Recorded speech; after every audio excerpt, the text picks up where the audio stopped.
Okay. With that, I'd like to call the Monday, February 2nd, 2026 regular Borough Assembly meeting to order. With that, would the clerk please call the roll? Mayor Lynn, Here. Vice Mayor Stanton Gregor, Here. Member Martin, Here. Member Mucci, Here. Member Newman, Here. Member Schwartz, Here. Member Valentine. I think he's on his way. Okay. So with that, I'll move on. Next is the voluntary pledge of allegiance. Pledge allegiance To the flag of the United States of America, and to the republic for which it stands, one nation, under God, indivisible, with liberty and justice for all.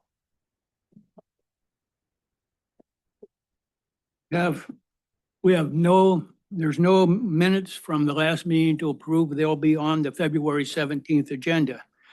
And with that, do I have a motion to approve today's agenda? So move. Okay, is there a second? Second. Moved by Member Mucci, seconded by Member Martin. Are there any amendments? Okay, hearing none, would the clerk please call the roll on approving the agenda as it stands? Member Martin, Yes. Mayor Lynn, Yes. Member Schwartz, Yes. Member Mucci, Yes. Member Newman. Yes. Vice Mayor Stanton Gregor, Yes. Member Valentine. Yes. Okay. With that, Member Valentine just walked in the room, so we have a full assembly today. I'm going to move on to public hearings. Today, we have several public hearings.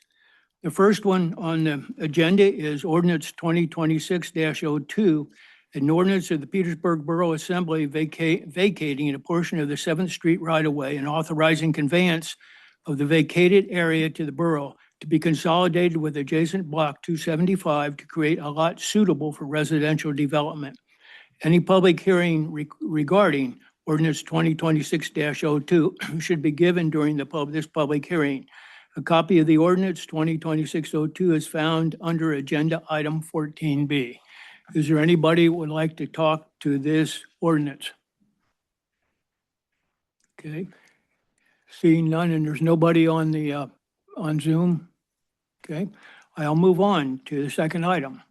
Ordinance 2026-03, an ordinance amending Petersburg Municipal Code, Chapter 14.20, entitled Municipal Harbors to increase harbor fees.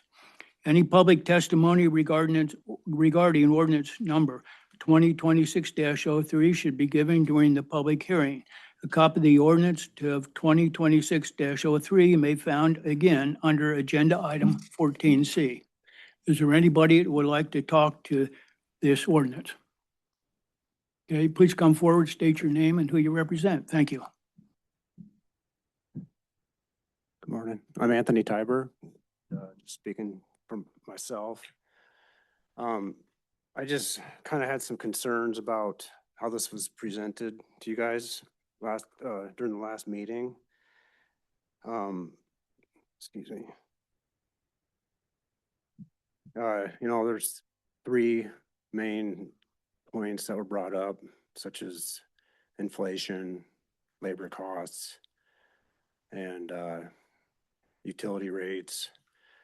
That's kind of been presented like it's not an issue for the commercial fishing fleet. It's a huge issue for us and something that's been a great burden.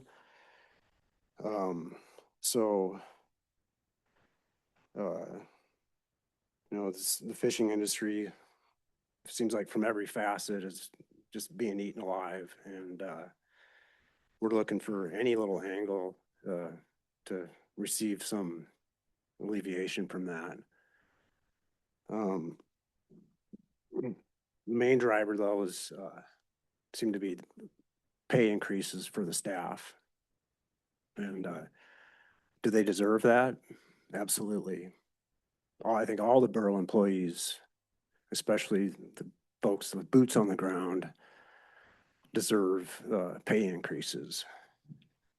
And they have to fight, whatever, every 3 years just to try to get themselves kept up with inflation.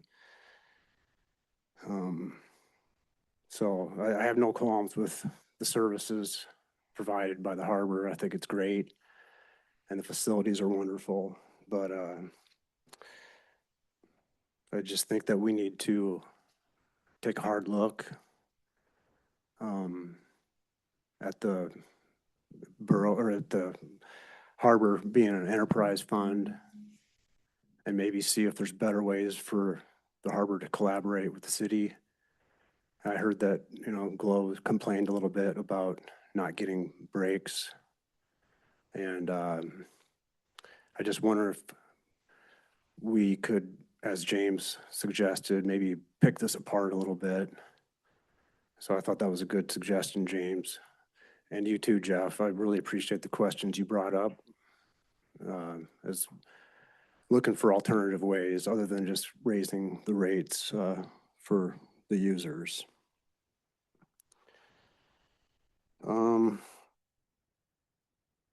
Yeah, I just, you know,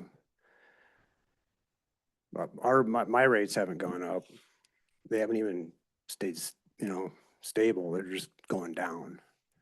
So I think knocking on the door of the fishing fleet to fund extra costs at the harbor level is just not doable for a lot of us. So I don't know what an enterprise fund really, I know what it is, but I don't know why it has to be that way. And I think it's time to ask some, you know, tough questions.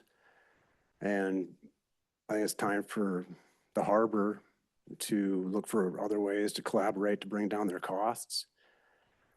For example, with utilities, you know, it's time to ask Power and Light to maybe provide some power at cost. And it's time to look at services provided. You know, nobody wants services cut, but I think a lot of us are in the boat where we may prefer to see services cut versus rates increase.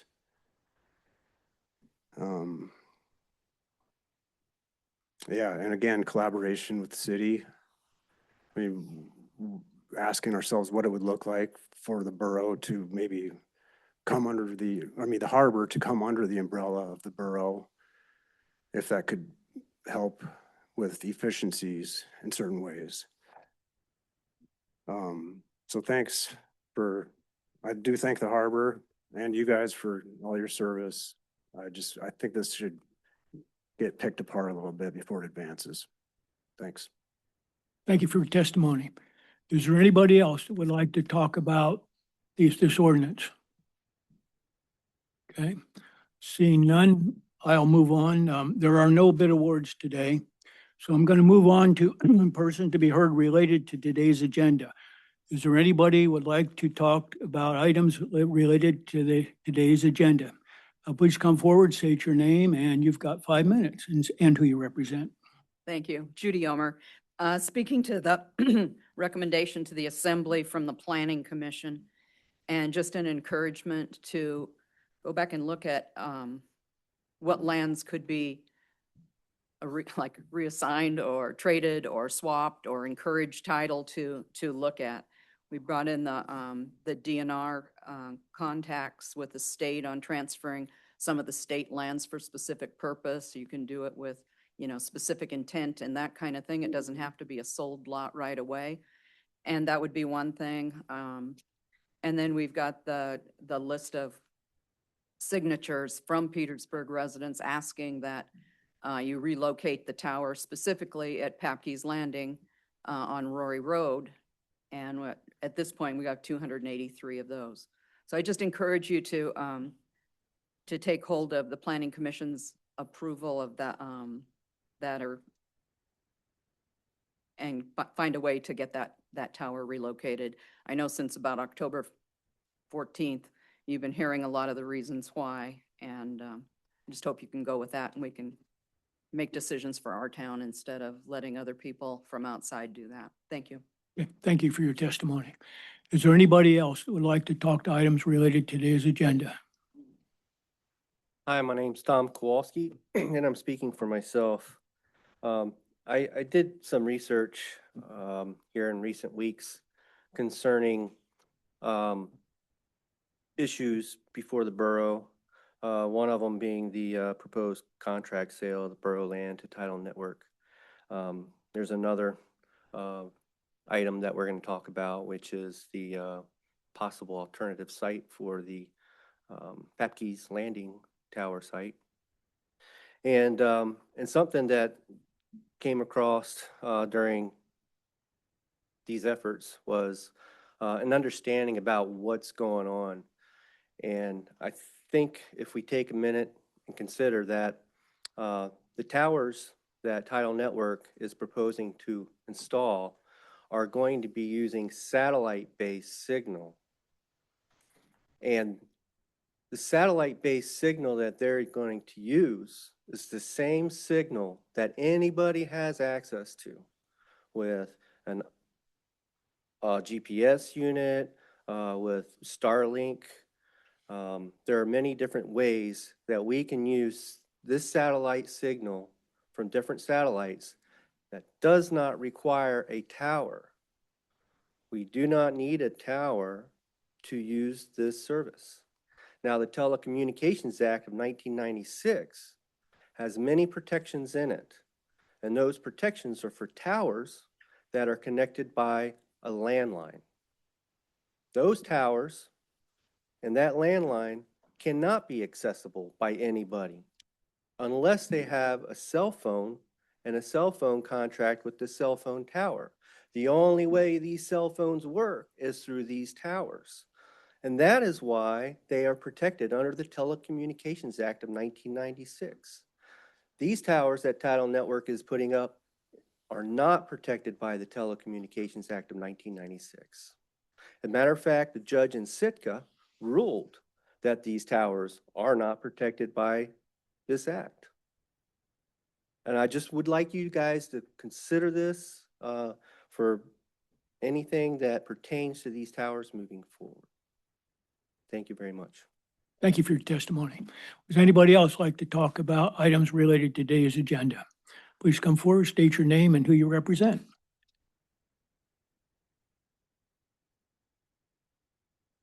My name is John Mergus. I represent myself and my neighbor, John Baird. John Baird did write you folks a letter that is in your correspondence section of today's meeting. And I read that and I said, wow, this is a pretty good letter. This is kind of what I wanted to say. So I called John, who's out of town. He could not attend today, and asked if I could plagiarize his letter. And he said, yes, please do. So I'll be reading most of his letter here, and I'm allowed to sign with him, basically. Okay, as he is written. As a resident Papke's, I have concerns about the planned location of Title's broadcast tower. Though I am not opposed to 5G towers on the island, I see no need for them to be directly over people's houses. Residents have specifically said they do not want them so close to their homes, whether it's for perceived health issues, aesthetic reasons, or lowered property values. Their proposed tower will stand directly across from the street from my house and adjoining property line that until now I was planning to build a new house on. That's not likely to happen if the tower goes in at the flower farm. This project will discourage development in the neighborhood for new homes, as in my case. I don't want to cast blame, but I am alarmed and disappointed at the short-sightedness and haste with which this assembly agreed to so willingly give free rein to an outside corporate entity for dubious returns. I've had high-speed internet at my home for years now and have yet to meet anyone on the island claiming to be, quote, underserved, unquote. Some of the council claim their hands are tied as there is no zoning outside of the area. Yet their hands were not tied when they decided to go ahead and let Tidal put towers wherever they chose. We're feeling steamrolled and unprotected by the assembly. There is certainly another less impactful location for this tower. John, that's the end of the basic letter. John did say that he felt he was underneath the tower. And I also feel that it's kind of over my head. It's not directly over my head, but for me to look at the top of the tower from my property line, and John as well, you would have to go like this.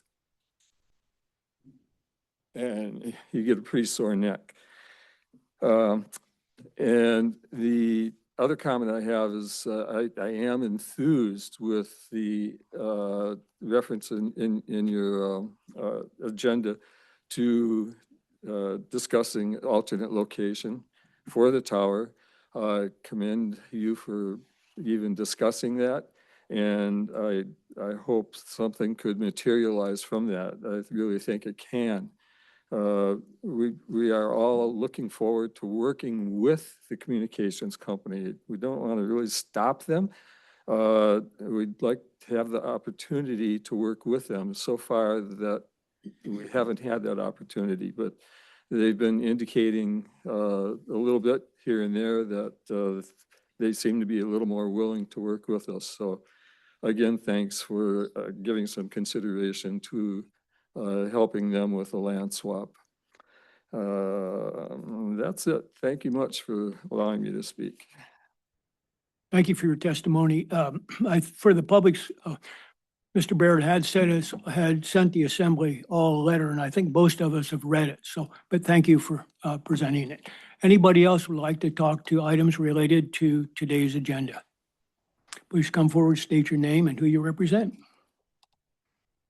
Hi, my name is Dave Beebe. I'm speaking on behalf of myself. I have a bit of a different perspective, mostly from the medical angle. Almost 5 years ago, I put my money where my mouth was and from where my conscience spoke. I purchased a decent electromagnetic frequency or EMF meter and walked around our little town. You know what I found? I took measurements in proximity to the antenna arrays hovering over our entire school complex, daycare, and dozens of private residences. They registered among the hottest readings taken from the sidewalks alone. This is not just about updating building code as to how many or where more telecom towers get sited. This is about establishing 21st century EMF pollution safety limits from those towers. This monitoring deserves as much scrutiny and precautionary planning as any other public safety function of the borough.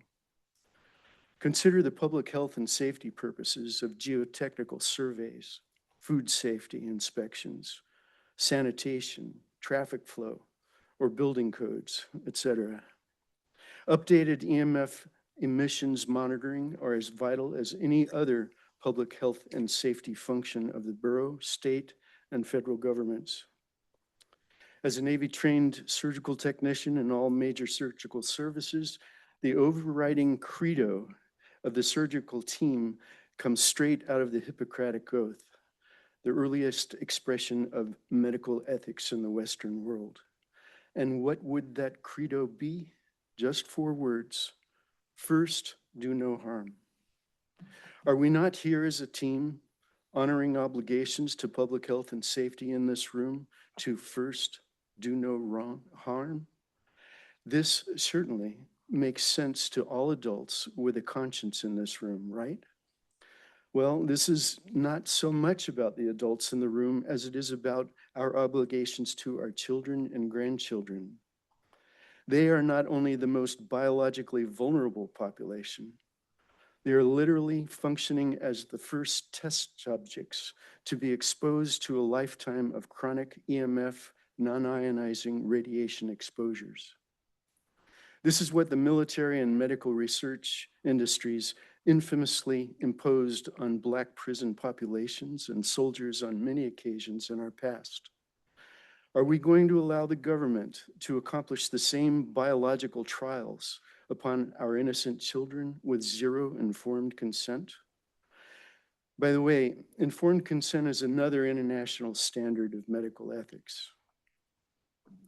Are we not going to defend and preserve sovereign functions of representative local government in the face of deliberate attempts by Congress to preempt states and municipalities' sovereign obligations to provide for public health and safety?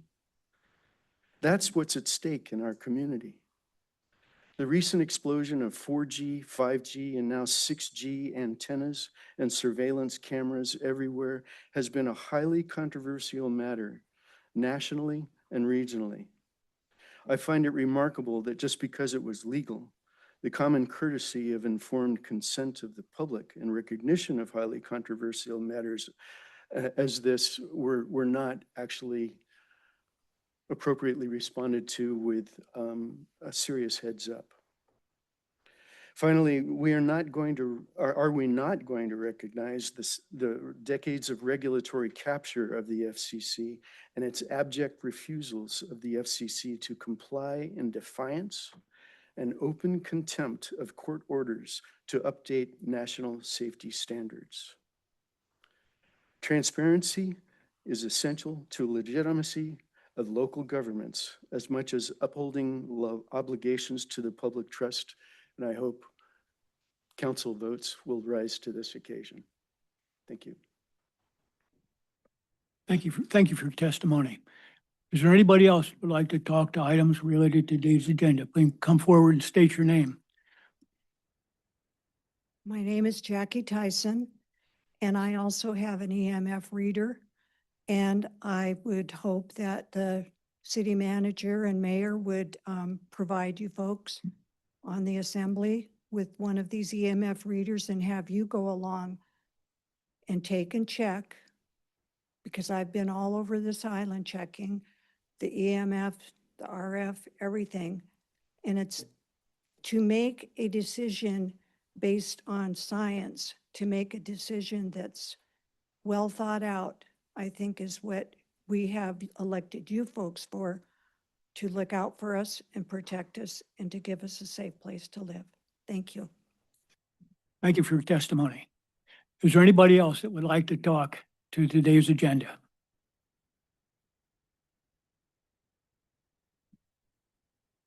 Yeah, I wasn't planning on coming up, but I just figured I'd give you guys a little bit of context based on Tidal Network's involvement in Petersburg. So the signal that they're actually here for was leased over to them from Petersburg Indian Association. And so where that comes from was that the federal government granted Petersburg Indian Association. Can I interrupt you just a second? no problem. State your name and who sorry. you I represent, got please. excited. My name is Brandon Ware. I'm representing myself here. And so, but yeah, just to clarify a little bit and for context, that the federal government granted 2.5 gigahertz signal to PIA as a result of tribal sovereignty, given that they did it across all over the nation, to tribal nations all over, and they granted this for whatever purposes they may use. And so the deal was that we went into contract and leased this signal out to Tidal Network in order so that they may defend our rights to using the signal. And so not saying anything else about it, but just the fact that that's the reason why we're here, and that's the signal that they're using. It's not just accessible to anyone. It's something that Petersburg Indian Association leased out to them. So technically we're the owners of the 2.5 gigahertz, but Tidal Network's just here operating under that. And so that's just a little bit of clarification here, and I appreciate your time. Okay, thank you. Were you also going to talk about the anything related to subsistence? I was actually, yeah. Okay, please go ahead if you will. Yet again, Brandon Ware here representing myself, and I'm here to talk about this, the federal review of the subsistence board going on right now. So I don't know if you guys have heard. I know Heather Bauscher emailed the assembly, and hopefully you guys have seen those documents. But currently, the federal subsistence board is under review by the federal government, and so what they're looking to do, and I have some notes here that I took, is they're looking to see a number of actions taken to that federal subsistence board. First off, to remove all 6 publicly elected voting seats. And so effectively that would wipe out any say that we have over the federal subsistence board and any sort of federal subsistence. And so on top of that, that's tribal and non-tribal seats alike. So this isn't just a tribal issue. This is a rural eligibility issue. And so whether that's shark cards, community shark cards, whether that's any sort of federal fisheries, subsistence fisheries that we may partake in, from Sockeye up to Stikine to Casheets Bay or Casheets Creek, all that is under the Federal Subsistence Board. And they're looking to change the criteria to serve on the RACs, the Regional Advisory Committees, and to change the rural status and how we qualify for rural status. And so this would affect communities all throughout Southeast Alaska that have rural status, that are able to partake in these fisheries and these hunts that as set by the Subsistence Board. A few other things that we are granted under NOCA as a rural community, it's also, which grants subsistence priority, are also subject to change. And any sort of federal subsistence hunt and fishery and our rights and representation are under a threat as a result of this. And so the comment period ends on February 13th. And so while we didn't have a chance to get any sort of proposals put together, I just urge each and every person in this room to go on the federal website and make a comment about this, about how it affects you and how it affects us as rural subsistence users. And the more the better. And the PIA is currently working on a resolution, comment letter, and a request for government-to-government consultation, so that we can see our subsistence rights be protected a little bit more. And yet again, I urge everyone to be aware of these changes, to go and comment on the federal subsistence website. And Sitka Conservation Society actually has a tool to where you can plug in all your information and make a little comment, and they will go into the federal subsistence comments and comment that for you under your name. And so it's just to streamline the process a little bit. So if anyone has any questions about that, you can email me at beware@piatribal.gov. And please talk to me if you have any questions. And Heather Boucher is also a great person to talk to. She's really spearheaded a lot of this effort in Petersburg. So yeah, I hope everyone comments here. Okay, thank you. Thank you for your comments. Anybody else would like to talk to items related to today's agenda? Marilyn, we have a couple of people online. Okay, would you go ahead and, Go ahead, Rebecca.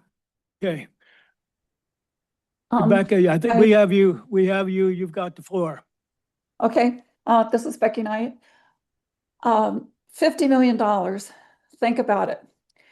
That's the amount of taxpayer dollars Tlingit Haida Central Council was granted through our federal government to, quote, serve tribal connectivity by building tower infrastructure in some, not all, Southeast Alaska communities.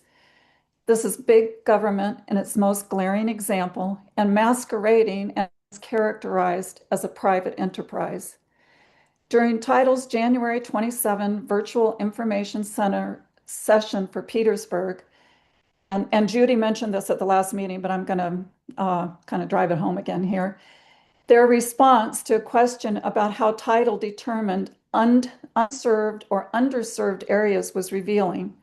The Title representative told Petersburg folks to the effect that since Title alone did not supply any service in Southeast Alaska, then per FCC regulations, that certain locales can be deemed unserved or underserved. Thus a 100% gap with 0% connectivity. If we are to accept that absurd and misleading rationale, the same could be said of Verizon, Sprint, T-Mobile, and other carriers not operating in our locale. There has been no local hue and cry for Title's products, despite numerous folks asking where the so-called demand is, and especially in consideration of excellent and affordable coverage by GCI, APT, and Starlink. In short, excuse me, in short, the FCC used their deceptive logic to justify location and construction of broadband towers and ultimately provide expanded cell capability. They promoted this initiative in part to, quote, reform red tape, knowing that local laws are outdated and with insufficient oversight. In other words, we can be steamrolled. This flawed logic is first for profit and second for expanded surveillance at the behest of the FCC's billionaire overlords to further track every click, every movement of our citizens, and complete loss of our constitutional guarantee of privacy in our lives. Title is only one of many easy avenues to achieving that goal. That's the bigger picture. And I know that sounds kind of conspiracy theorist, but I do a lot of reading on this, and that's the only thing I can conclude there. Title devoted much time during their community Zoom presentation, apologizing for their failure to engage locally and early on in the process, but they offered no remedy for that failure and maintained that they will venture on. The listening sessions are nothing more than checking the box and for appearance sake, PR at its finest. The public is not fooled or assuaged. A full legal public process embodied in the National Environmental Policy Act should have been fully engaged from the beginning. NEPA is the Magna Carta environmental law in this country. Title's project is a significant action affecting the quality of the human environment, the trigger for NEPA. Title used the least rigorous of NEPA reviews, an in-house categorical exclusion to exempt Title from a hard look and disclosure of the impacts of its proposed project. Petersburg is not alone in this battle, and I'm going to attach in the chat box a link to but one reference to other communities that successfully challenged and won similar projects using NEPA. I ask you to explore this avenue. I also ask the Assembly to formally request an unredacted copy of Title's grant project application in order to further access Title's intentions and how they qualified for the federal funds. The excuse Title uses for its extensive redactions is so-called proprietary information contained in the application. However, when multiple full pages are redacted, one can only conclude that what is behind all that black ink would be disadvantageous to the project had it been publicly divulged. I ask our local government not to submit to any perceived short-term gains at the expense of the loss of our rights as American citizens. Other American cities have successfully fought this initiative. The only thing needed from the Petersburg Assembly is the will. Thank you. Okay, thank you for your testimony. Is there anybody else on the line? Yes. Okay. Go ahead, Nicole. Okay, Nicole, you have the floor. Thank you kindly. Yes, this is Nicole McMurrin. I'm speaking on my own behalf today, and I am seeking to address again, as others, item 9A, and also a request for a special board meeting regarding Title Network's effort here in the community. I'm grateful that the borough is interested in seeking some degree of reprieve for the folks out at Papke's. It did appear at the work session that Title has every intention of moving forward out there despite the loudly voiced opposition. And they need some help. And it doesn't seem like they're going to get it from Title. And it really seems like Title is quite disinterested in their concerns. My question, and that keeps coming up for me, is I am really unclear as to why we are beholden to accommodate Title Network's interest. I see, another. There'll be a proposal that comes before the Planning Commission. I believe they moved that to March to sell a portion of public use land down on Haugen Drive.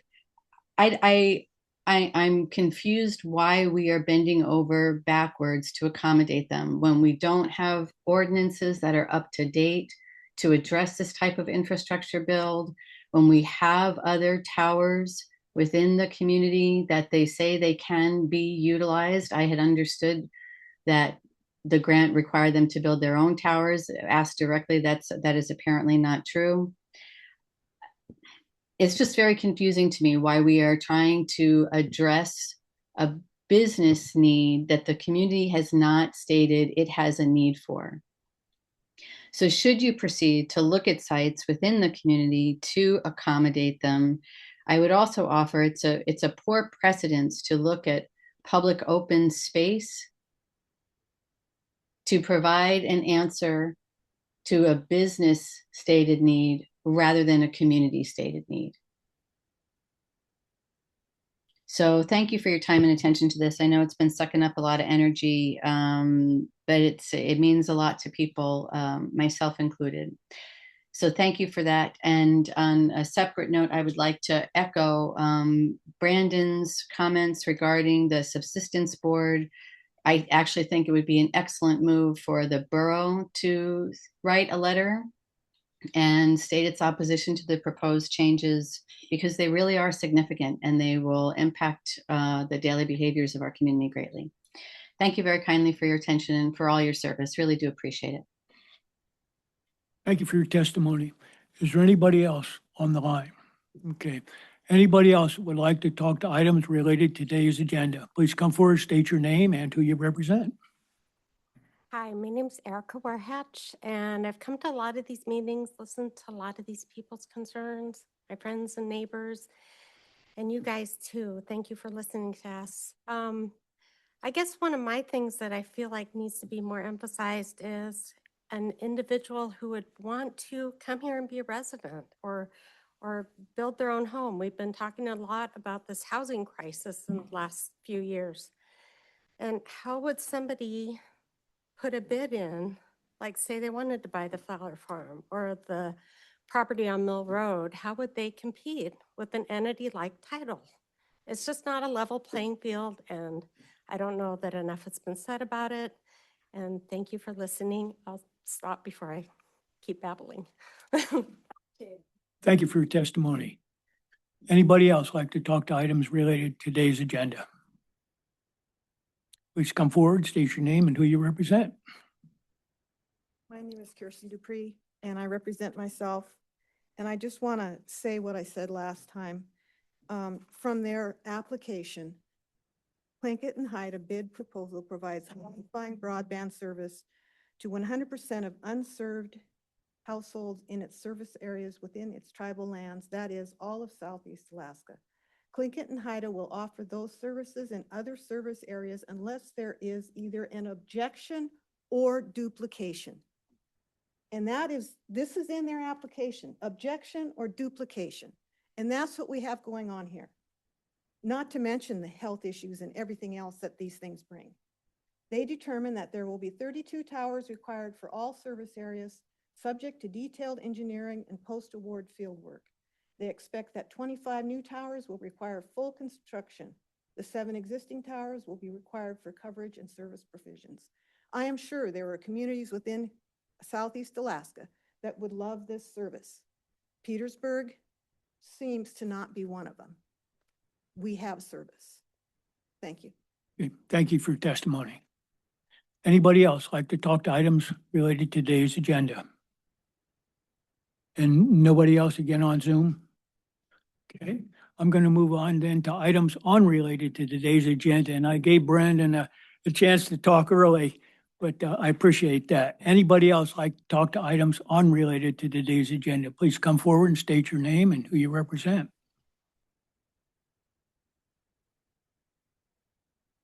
Yeah, Tom Kowalski again. And I just want to speak to the borough as a whole. What I've learned in this process of dealing with the tower issue, there's a lot of unity within the community against the towers. And there's a lack somewhere in the process to give the borough's ability to deal with this issue from the get-go. It seemed to me that once this issue first came up, it should have been something somewhere in your process that makes you ask the question, will this adversely affect any community members? I don't know how to make that happen, but I would like for you to think about that and maybe add something in the process that would give you an extra step, an extra layer.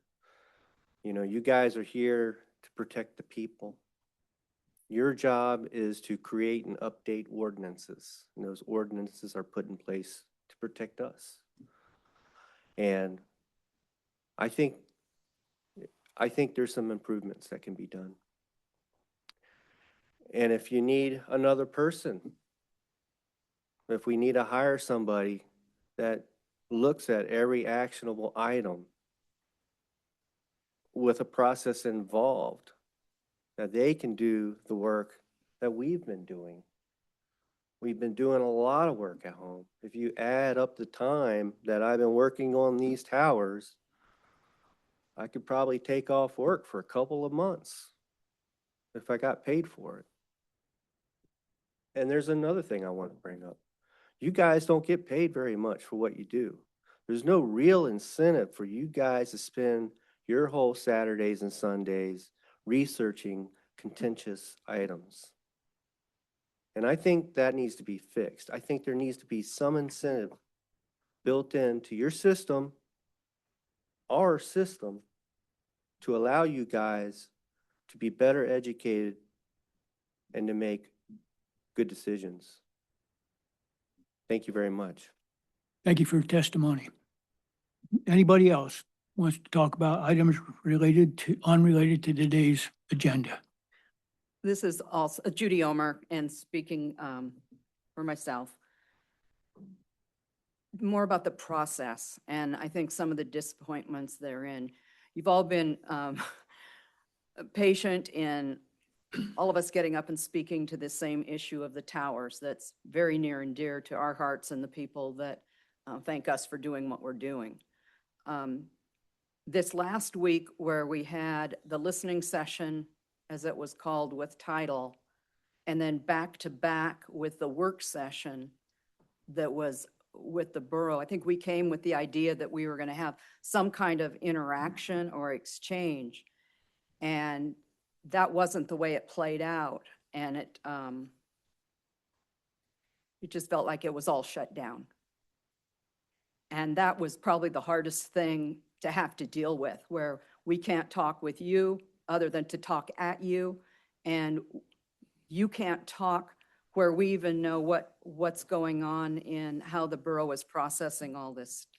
So trust and transparency is at a very, very much of a low. But I do know that the comeback story is the story of all times. And I'm hoping that as we conclude this piece of the meeting and move on to where the decision is in your hands, and you're hopefully representing what you've been hearing since October when we found out about the towers coming into town. I'm hoping that you can help write that comeback story where we get our town back and we don't need to take direction from what's happened in another community or in the lower 48, or because one lawyer thinks this or whatever, that we start having a vision for our town ourselves, and that we can work with the borough. I know we've brought a lot of information to you, and we just it feels like it just goes in a big old hole. We don't know where it goes, but we hope that it helps in making, informed decisions and a comeback story for Petersburg. Thank you. Thank you for your testimony. Anybody else like to talk to items unrelated to today's agenda? We have one online. Okay. Could you go ahead and unmute? This is Sarah Fine Walsh speaking on behalf of myself in my capacity as a planning commission member. At a recent planning commission meeting, we had a pretty full house, standing room only, with borough residents, I believe mostly of Papke's, working with us to develop a draft ordinance which should get to the Assembly's attention later this month. And one issue that came up was folks realizing that being outside of Service Area 1 means that any zoning zoning code update that we do to address tower locations would not be enforceable where they live. And we didn't have answers on hand at that time for the process of creating a new service area, but I've talked to some folks and gotten some research together, and there is a process clearly laid out in our charter in Article 14. So I was going to read part of it. so folks in the room can start thinking about creating new service areas so that zoning regulations can be enforceable where they live. So this is, our charter is available online. Article 14 addresses service areas, so I'm just going to launch in here. Section 1403 is creation, expansion, consolidation, alteration, and termination of service areas. Service areas may be established to provide services not provided on an area-wide basis or to provide a higher level of service than that provided on an area-wide basis. A, creation of service areas. The Assembly may create new service areas only by an ordinance that describes the boundaries of the service area and the powers to be exercised therein, and which is either 1, approved by a majority of the voters residing within the proposed new service area, or 2, consented to in writing by all of the owners of real property within the boundaries of the proposed service area if no voters reside in the proposed service area. B, expansions or reductions of service areas. The boundaries of a service area may only be expanded or reduced by an ordinance adopted by the Assembly which describes the proposed new boundaries of the service area and the powers to be exercised therein, and which is approved by both 1, a majority of the voters residing within the boundaries of the existing service area, or, in case of a reduction, the majority of the voters who will remain within the boundaries of the service area after the reduction, and 2, a majority of the voters residing in the area which will be added to or subtracted from the existing service area, or if no voters reside within that area, by written consent of all owners of real property within the area which will be added to or subtracted from the existing service area. C, consolidation of service areas. Service areas may be consolidated for any or all of the services provided in each service area. The consolidation shall be by an ordinance adopted by the Assembly and approved by a majority of the voters residing in each of the service areas to be consolidated. D, expansion or reduction of powers. When a service area has been established for the exercise of one or more powers, the borough may exercise additional service area powers in that service area or reduce the service area powers exercised in that service area only by an ordinance adopted by the Assembly and approved by a majority of the voters residing within the service area. But any power other than those listed in section 14.06 of this charter that was previously exercised by the city of Petersburg may, without approval of the voters, be exercised by the borough on and in the area previously known as the city of Petersburg. E, termination. Any service area may be terminated only by an ordinance adopted by the Assembly which describes the boundaries of the service area and the services to be terminated, and which is either 1, approved by a majority of the voters residing within the service area to be terminated, or 2, consented to in writing by all of the owners of real property within the boundaries of the service area to be terminated if no voters reside in the service area. The ordinance shall provide for the disposition of the service area's assets and shall provide for payment of the service area's indebtedness and ongoing operational and maintenance expenses from revenues obtained from the service area. F, majority of voters. For the purpose of this section, the term majority of the voters shall mean a majority of qualified voters casting a ballot on the proposition at a general or special election. So the next section, criteria, section 1404, criteria for establishing service areas. Service areas shall be established according to criteria of need. Sarah, you got 30 seconds there. Thank to you. Wrap it up, please. Yes, a need and economic operating efficiency and shall comprise the area to which the services shall be provided. A new service area shall be established only after Assembly determination that such services cannot be reasonably provided by an existing service area or by alteration of existing service area. And the final thing is the abilities of the service area, which is laid out in section 14.02. I won't read the whole thing because I don't have time, but there are 8 categories of powers that you'll need to choose when establishing a new service area. These following powers shall only be exercised through service areas. 1, the establishment and operation of police departments, the hiring of police officers, or the contracting for the services of police officers. 2, the establishment and operation of fire and emergency medical services departments, the hiring of firefighters, and the contracting for firefighting services. 3, the collection but not disposal of solid waste except where collection is being requested and voluntarily paid for by the owner of the property to receive such service. 4, water, sewer, and electrical services, except where the extension of such utility service is being requested and voluntarily paid for by the owner of the property to receive such service. 5, street construction and maintenance. This would be snow plowing. 6, building code enforcement. 7, parks and recreation. And 8, animal control. So if you live at Packy's or at Frederick Point East and you want to start a service area, you guys need to talk to each other and then talk to Liz Cabrera. And that's the research I have. Thank you very much for your time. Okay, thank you for your testimony. Anybody else like to talk about items unrelated to today's agenda? Okay, if not, I'm going to move on here. Next item we had on the was board, commission, and committee reports. Under that, we had a recommendation from to the assembly from the planning commission to see if we can find a way to do a land exchange with title on the Royers Road property. With that, I'm going to pass on to that, and we'll come back to that at some later date. Under the consent agenda, there is nothing. Under report of other officers, first item under that is the SEPA Special Board Meeting Report. And with that, Utility Director Hegerman will provide a report for the January 2022 SEPA Board Meeting, which is also attached to the packet. Thank you, Mr. Mayor. Happy to read it into the record the action items from the special meeting of the SEPA Board of Directors from January 22nd. For calendar year 2026, the Board of Directors re-elected Mayor Bob Lynn as its chairman. Mayor Mason Villarma, who is the Wrangell City Manager, was elected as the vice chair, and Robert Sievertson, who is the mayor of the city of Ketchikan, was elected as the secretary treasurer. The board unanimously voted to refinance a 2015 bond series, which will save the agency about $100,000 annually. At the August 2025 SEPA meeting, the board tasked the CEO to secure a line of credit that could be used as bridge funding for the Tyee Third Turbine project, also for the upgrade of the transformer for Wrangell and their substation, and the construction of a new substation in Ketchikan.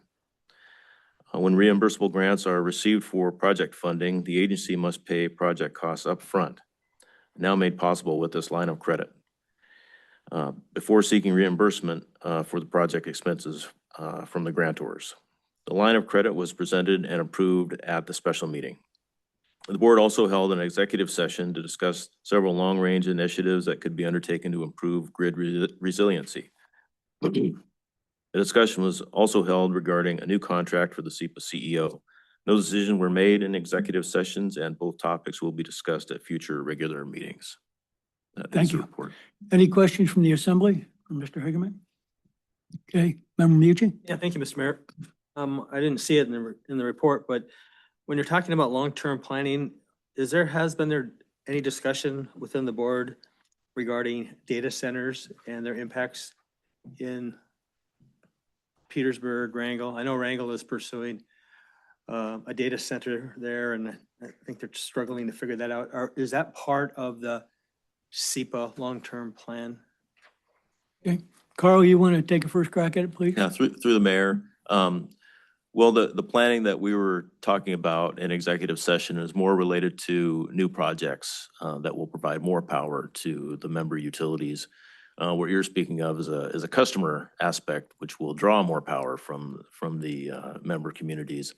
And while it has been discussed, the board hasn't really taken a position one way or another on it, hoping that if data centers do become a reality in Ketchikan, Wrangell, or Petersburg, that that load is spread out among all of the members. But it is up to the individual members to engage with data center vendors, I guess, and have those discussions. I guess the only other thing I'd add to what utility director says is that if they agree, if Angle would agree to it, or if we would agree to it, we also have to provide backup power. In other words, if SEPA can't provide power, we in the community have to have the diesel generation capability to be able to do that. And that's another big local decision. Mr. Mayor, just to follow up. So if a data center is coming into, let's say, Petersburg, they have to be on the electrical grid But is it the borough's responsibility to provide backup generation, or is backup generation a sole responsibility of the company wanting to build the data center? That would have to be part of the negotiation with that community. It could go either way, but it would have to be part of that negotiation in the contract. Thank you. Any other questions on, okay, with that, I'll move on. Petersburg Medical Center, Petersburg Medical Center CEO, Mr. Hofstetter, will update the assembly on the medical center activities.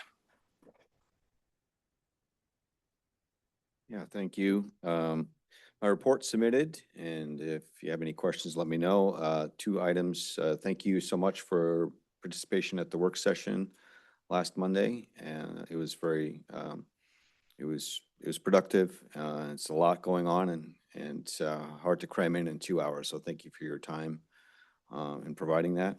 And the second thing is on Wednesday, just a reminder, our certificate of need is a public hearing at 11:30 to 1:30 for the MRI. So we're looking forward to that this week.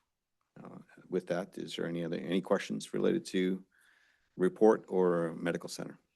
Any questions for Mr. Hofstetter? Okay, Member Meucci? Yeah, thank you, Mr. Mayor. Regarding the public hearing on the certificate of need, so is that for members of the public to participate? And then once that meeting is over, then the state entity that does that certificate need has so many days to rule on that, or how does that work? Yeah, following the hearing, yes, public, the state provides the link. It's on our website. And it's same public comment period between that time. We also allow to have letters of support. So we have to date about 90 letters of support. So that's really positive. And then the state has, I believe, 60 days to make a determination after that. Thank you. Thanks. Other questions from the assembly, Mr. Hofstetter?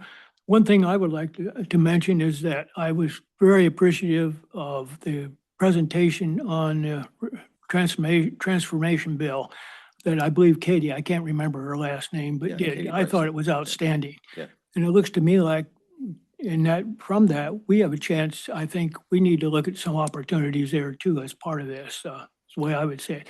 But if you would pass that on, I think she did an outstanding job. Certainly, absolutely. And also, I did send this morning to Becky the presentation link for all the slides, so you have access to all the information as well. Excellent. Yeah, if anybody hasn't looked at that, I thought that was an excellent presentation she made. I learned a tremendous amount, and I'm sure everybody here did. And we'll be providing more updates on RSB as it comes to fruition. So, yeah. Thank you for your testimony. Thanks. Okay, moving on then to the next item here on the agenda. I got to get myself organized here again. Petersburg School District, Robin Taylor has a presentation here. Thank you, Robin. All right, thank you and good afternoon, everyone. I'm Robin Taylor. I'm the superintendent for the school district. Just a few things to note. We've had some wonderful successes. The STEAM night was held once again 2 weeks ago at the elementary, and we had a wonderful turnout. So thank you to all the middle and high school student volunteers and parent volunteers that helped make that a success for our elementary students. And just last week, we learned that we had another staff member who has received some state accolades. Our Nutrition Services Program Manager, Carly Johnson McIntosh, was awarded the Presidential and Dean Hamburg Award for Excellence, Innovation, Dedication, and just her day-to-day impact on the nutritional well-being of our Petersburg children. So just if you see her in the community, help me congratulate her for some well-deserved recognition. We do have parent-teacher conferences coming up February 16th and 17th, so be watching for notifications from your teachers for times to sign up for those conferences. We are looking forward to our joint borough and board budget work session coming up here on February 26th. I do want to give it just an incredible shout out to the community at large. If folks had time to attend the games this weekend, the stands were full. The level of sportsmanship was just excellent. The level of play by all competitors, not just our Petersburg students, but all competitors was was very nice. So it's wonderful to have experienced play in several different communities throughout my time in Alaska. And Petersburg just really is a unique, special place to see the value that our community puts on our youth in all of their activities, not just sports. A quick roof update, the CBC Construction has been working on demobilizing their area. We are just down to waiting on 20 vents to arrive. And once those arrive, then Chris has assured me they have about 3 more days worth of work, and then they should be officially done with the project, with the roof project. And speaking of projects, we have also gone through the bidding phase for phase 2 of our security upgrade projects. It is right now in its 10-day protest period. We actually had 4 bidders for the project, and Samson Electric was the apparent low bidder. So that's what I have. What questions can I answer for any of you? Any questions from the assembly? Okay, All right, thank you. Thank you. Moving on here then, I'll go to the mayor's report next. And under the mayor's report, I'd like a few items I'd like to talk to. One is that, we don't give enough recognition to our staff and our employees. And I'd like to extend, I think, from myself and from the assembly here, that we thank our folks for everything they do, keeping us moving forward. Much appreciated. The assembly held a work session with the hospital board last week. And this goes back to what I said earlier. One of the topics was the rural care transformation program. Katie Bryson's presentation on rural healthcare transformation was outstanding. And it's available, as Mr. Hofstadter said, on the borough website. It's well worth looking at. I want to follow up the recognition that the hospital board gave to both Kate Kowalski and Heather Lefevre of our local pharmacy on their critical role in supporting quality healthcare in the community. Public comments deadline for the federal subsistence management program is on February 13th. This review could lead to major changes, as was talked to earlier, affecting rural representation in subsistence decision-making. So it's important for anybody who's interested to weigh in on that at this point. And I think it's on the members of the public can submit comments by emailing subsistence@ios.doi.gov or by submitting online at www.regulation.gov using docket DOI 2025-0170. Governor Dunleavy has officially proclaimed February 26, 2026 as Elizabeth Petrovich Day in Alaska. The proclamation honoring Elizabeth, the Tlingit civil rights leader born in Petersburg, whose powerful advocacy led to the passage of Alaska's 1945 Anti-Discrimination Act, the first law of its kind in the United States. Alaskans are encouraged to celebrate her legacy of courage, equality, and lasting impact on civil rights across the state. We will have a copy of the proclamation, which will be included in the next packet. And with that, I will turn it over to the manager. Thank you, sir.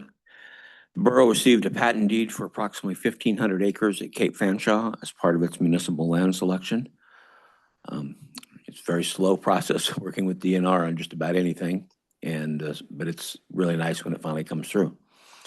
Power and Light staff were training the department's new electrician in the operation of the diesel plant and hydro. And the Scow Bay number 2 step-up transformer is getting closer to completion. Factory acceptance testing should be scheduled soon for the complete unit. Power and Light line crew took advantage of some good weather recently to trim numerous trees that were a hazard to our power lines. And Power and Light's consultant Macmillan is finalizing the dam breach and hazard classification report. Results of the computer modeling of a dam breach indicate a much lower risk than previously determined. The last dam breach study was completed in 1985, and computer modeling technology and data sources have improved dramatically over the last 40 years. Final report is anticipated to be delivered in February. Harbor staff continue to work on maintenance issues as much as possible, and they remind all boat owners that the annual drive-down permit is available for purchase.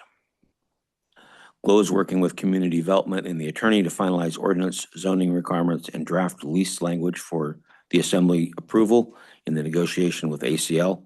We hope to have this before the Assembly in March. Harbor staff are working with various tour companies to finalize the upcoming 2026 tour ship calendar. So far this year, we have approximately 107 scheduled stops versus 96 in 2025 and 93 in 2024. There continues to be gradual growth since 2020 to 22 COVID-related industry-wide reduction in stops. Harbor will release the schedule to the public after final approval from the companies roughly towards the end of September or February, excuse me. Harbor customers that have not moved their vessels for 12 months or more will see a storage fee on their January bill. The ordinance was passed by the Assembly in 2024 and notice is sent throughout the year to customers that fall into this category. In coordination with the Water Department, Streets Department repaired a leak in the water main on First Street near the middle school. The repairs were successful and all utilities were restored. One-year contract extension for our bail disposal expires this September. Aaron and Tom have met with Republic's representatives and we're expecting a new rate proposal soon. Unfortunately, it's expected to be significantly higher than the current cost structure. John McCabe recently contributed an additional $24,000 to the Petersburg Public Library Art Education Endowment, which he established in 2012. The endowment's principal is preserved with annual interest earnings used to provide lasting support for art and cultural programs at our library. Friends of the Petersburg Library donated $5,000 towards replacing the library's self-check kiosk. And the library hosted quilting and painting workshops in January, as well as popular puzzle competition. Regular programs continued through the month, including after-school Lego Club, yoga classes, Rainforest Writers Group, Baby Raven Reads, and the Petersburg Science Series. Wastewater staff have designed, constructed, installed a new tablet chlorination system in the plant headworks. Initial testing indicates improved dispersion and enhanced control over chlorine dosing. This chlorine addition at the headworks is required to meet the stricter standards of our new discharge permit until a more effective disinfectant system is developed. Pump Station 4 work has resumed. Starting testing of the pumps and controls for Pump Station 4 is scheduled to begin on February 2nd. Although the station will not be placed online immediately, this testing is necessary for subsequent project phases to move forward. We currently have 7 students enrolled in the EMT1 class. We're excited to have them and thank them for their volunteerism. Aaron is awaiting updated quotes for the new SCBA equipment. Looks like we're going to be a bit short and we're working through that. Aaron and Jody met with USDA staff about the appropriation and we're going to start the purchase process here pretty quick. Aaron recently completed routine maintenance on the borough's AEDs and has ordered new replacement pads for them that should arrive today. And Department of Homeland Security and Urgent Emergency Management will be holding a regional disaster exercise in Southeast this year. Details will be announced later in the year. Youth swim lessons starting February 2nd. Please check with the front desk at Parks and Rec for dates and times for each to learn to swim level and session schedule. And thanks to the Petersburg Ski Club, which has purchased new snowshoes for the rental program at Parks and Rec. And that's it, unless there's questions. Questions? Okay, Member Mucci? Thank you, Mr. Mayor. I have 2 questions. One of them, you know, we got 1,511 acres at Cape Fanshawe. And what happens next with that process? I'm going to take about half of it and use it for a cabin. No. Excellent. No. Once we have all of it confirmed, we have to make sure it's surveyed and then that property is added to the borough's property inventory, so to speak. And then we can sell it. We can do whatever we want. It goes before the assembly. I mean, just like our normal sale process. But first challenge is just making sure it's all surveyed. We've had issues with some of this process where the state has surveyed things, but then when they go into it, they find that it's not the right kind of survey. They've had issues where it was surveyed by federal, usually Forest Service, and the state doesn't honor those surveys anymore. So we're still a ways from all being done, but if the surveys turn out to be good, the property may be available really soon. So Thank you. The other one is regarding the American Cruise Line contract. Will that be in effect for 2026 or is this a 2027 contract? 2027, really. I mean, the contract, parts of it could be in effect sooner, but the actual construction will likely be either late this summer, fall, or into next year. I don't see it happening. So am I right? Yeah, that's Great, thank you. Okay, other questions for the manager on his report?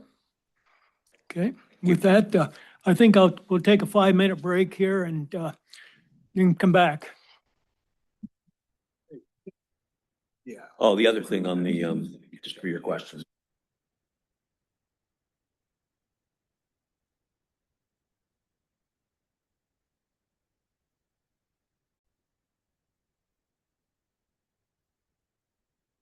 Going to move on to the unfinished business. Under the unfinished business, we have ordinance 2026-01 supplemental budget. An ordinance of the Petersburg Borough adjusting the fiscal year 2026 budget for known changes. Third reading. If approved in 3 readings, the supplemental budget would make changes to the following funds. Transfer $300,000 from the fiscal year 2025 general fund surplus to the Parks and Recreation Sewer Repair Capital Project. A memo from Director Payne regarding this is attached to the package. Transfer the remaining general fund 2025, fiscal year 2025 surplus of $131,365 to the Assisted Living Facility Fund that is operating at a deficit. Increase the Parks and Recreation Department maintenance budget by $5,000 to cover the unanticipated costs associated with the Aquatic Center electric panel breaker failure. Ordinance 2026-01 was unanimously approved in the first and second readings. Do I have a motion to approve ordinance 2026-01? I make a motion to approve ordinance 2026-01 as written in its entirety. Is there a second? Second. Okay, it's been moved by Member Newman, second by Member Valentine. Discussion? Okay, would the clerk please?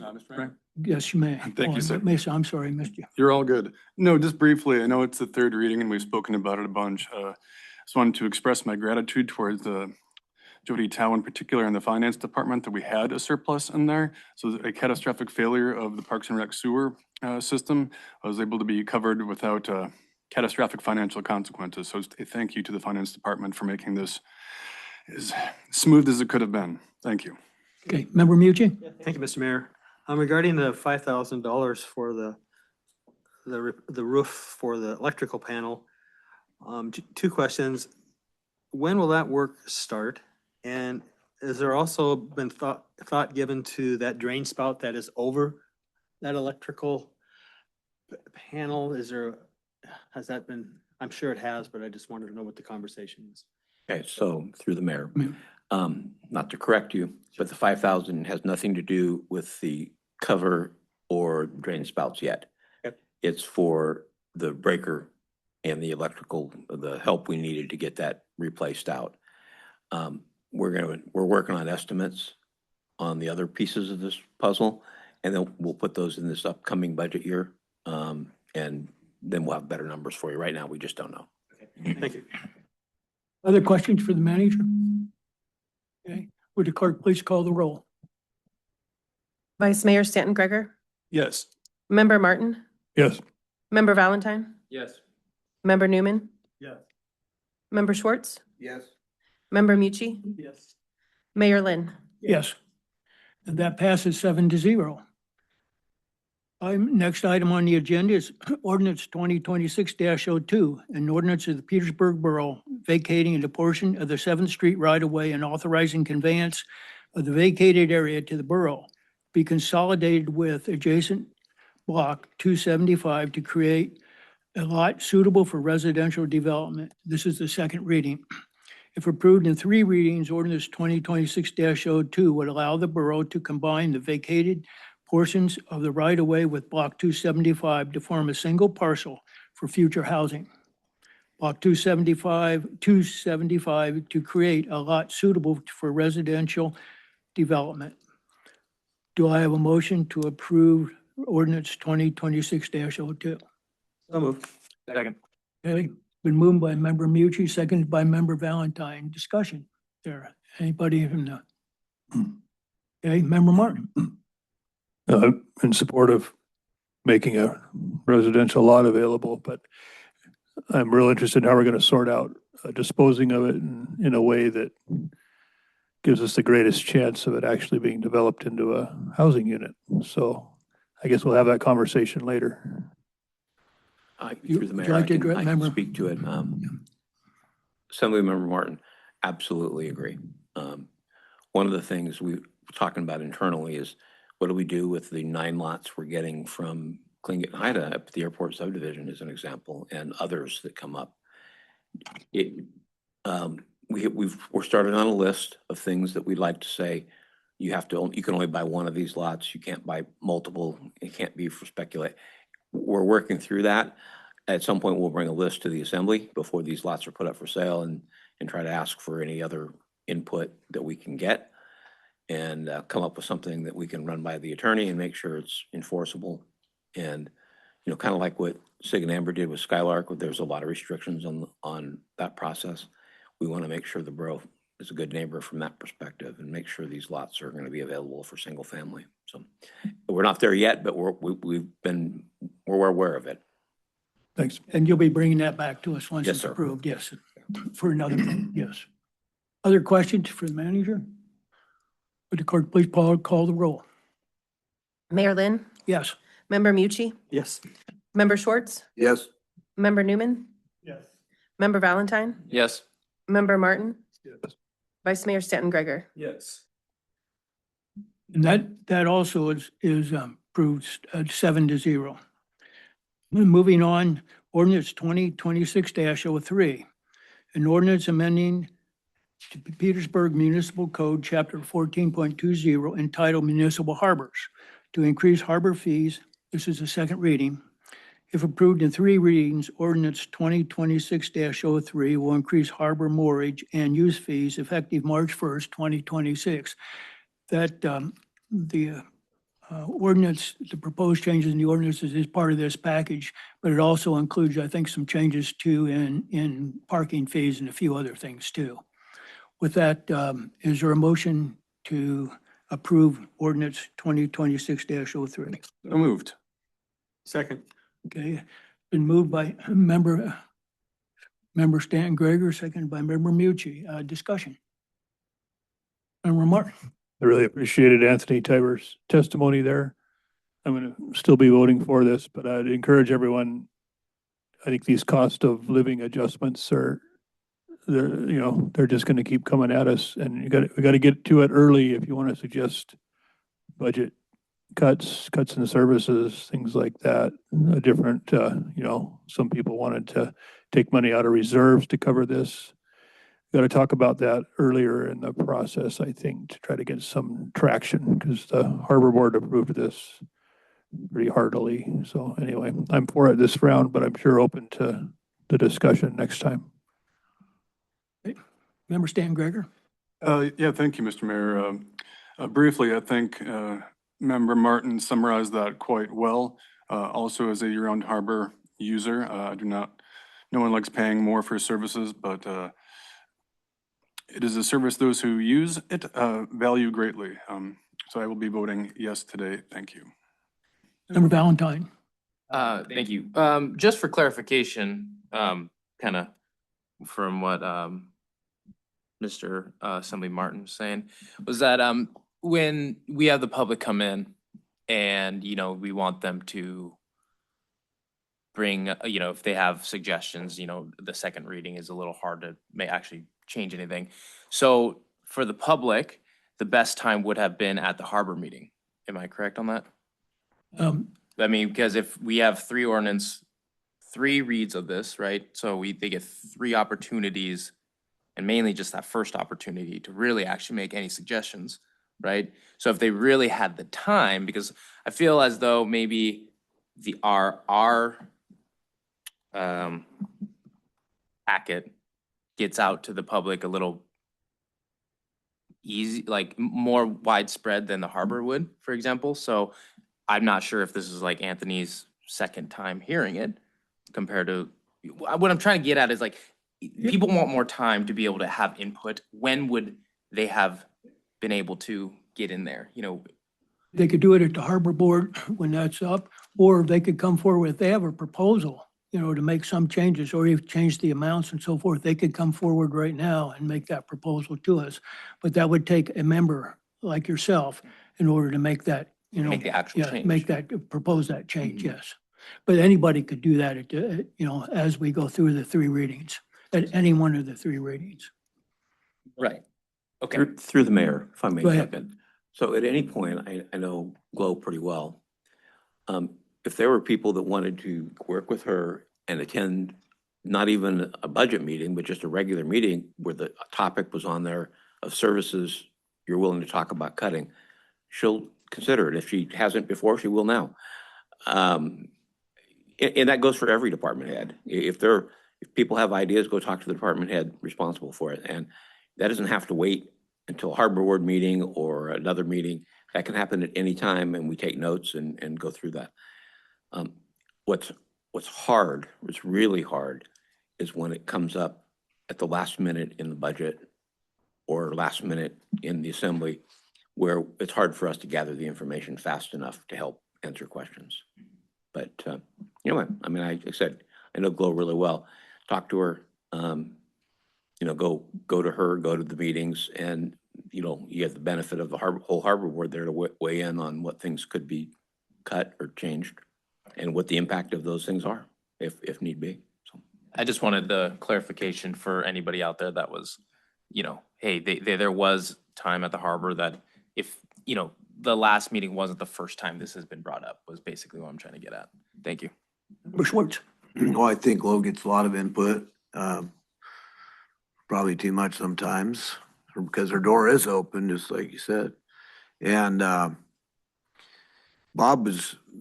Martin was on the Harbor Advisory Board for quite a while. The public sometimes doesn't feel like they get the information, and I don't know what kind of telepathic communications going on with the fishermen, but after that harbor meeting that I went to, it didn't take a half hour before I started getting phone calls. And then within 2 days, it went down A float, B float, C float, D float into the warehouses and all around. And I ended up with quite a bit of input on this one. I'll be voting yes. But it was discussed quite thoroughly, I think, at the Harbor Advisory meeting. But it's a good point. You have the first reading, and then enough information gets spread around, hopefully, then the second meeting, you have public input. That's my 2 cents. Member Mucci? Yeah, thank you, Mr. Mayor. Yeah, I had an opportunity to sit down with the harbor master last week, and we kind of went over stuff, and it helped me understand where the increases are and why they are and the budgets. You know, in 2022 is our 5% increase. I mean, I appreciate that. And I appreciate what Mr. Tiber had to say. Commercial fishermen in this town, they're getting squeezed. But he brought up a really good point is, you know, he'd like to, you know, see where we can cut services. Well, that's always the $1 million, maybe multi-million-dollar question during the budget process is, okay, what are you willing to do without? And I don't get too many people coming before the assembly and say, yeah, you don't have to pick up my garbage, or the library can be closed, or the aquatic center to be closed. So cutting services is very difficult in a small town where people are used to having access to most things. I think you heard a report about the solid waste contract coming up, and it wouldn't surprise me at all to see some changes to the recycling program. That's just the way things are. And I think the borough tries in most instances to, you know, Gloria Ann does a great job of explaining what's going on, but I think it's important for the community to kind of follow up and either ask us questions or go sit down with Gloria Ann. Thank you. Thank you. Other comments questions from the assembly? Seeing none, would the clerk please call the roll? Member Mucci? Yes. Member Martin? Yes. Mayor Lynn? Yes. Member Schwartz? Yes. Vice Mayor Stanton Gregor? Yes. Member Valentine? Yes. Member Newman? Okay, and that passes 7-0. Next item on there was proposed contract for sale of borough land to Title Network. This item requested by Member Mucci would schedule consideration of proposed sale of borough land to the Central Council of Tlingit Haida Indian Tribes of Alaska, DBA Title Network, for the assembly meeting of March 16th, 2026. Do I have a motion to approve the that change? So moved.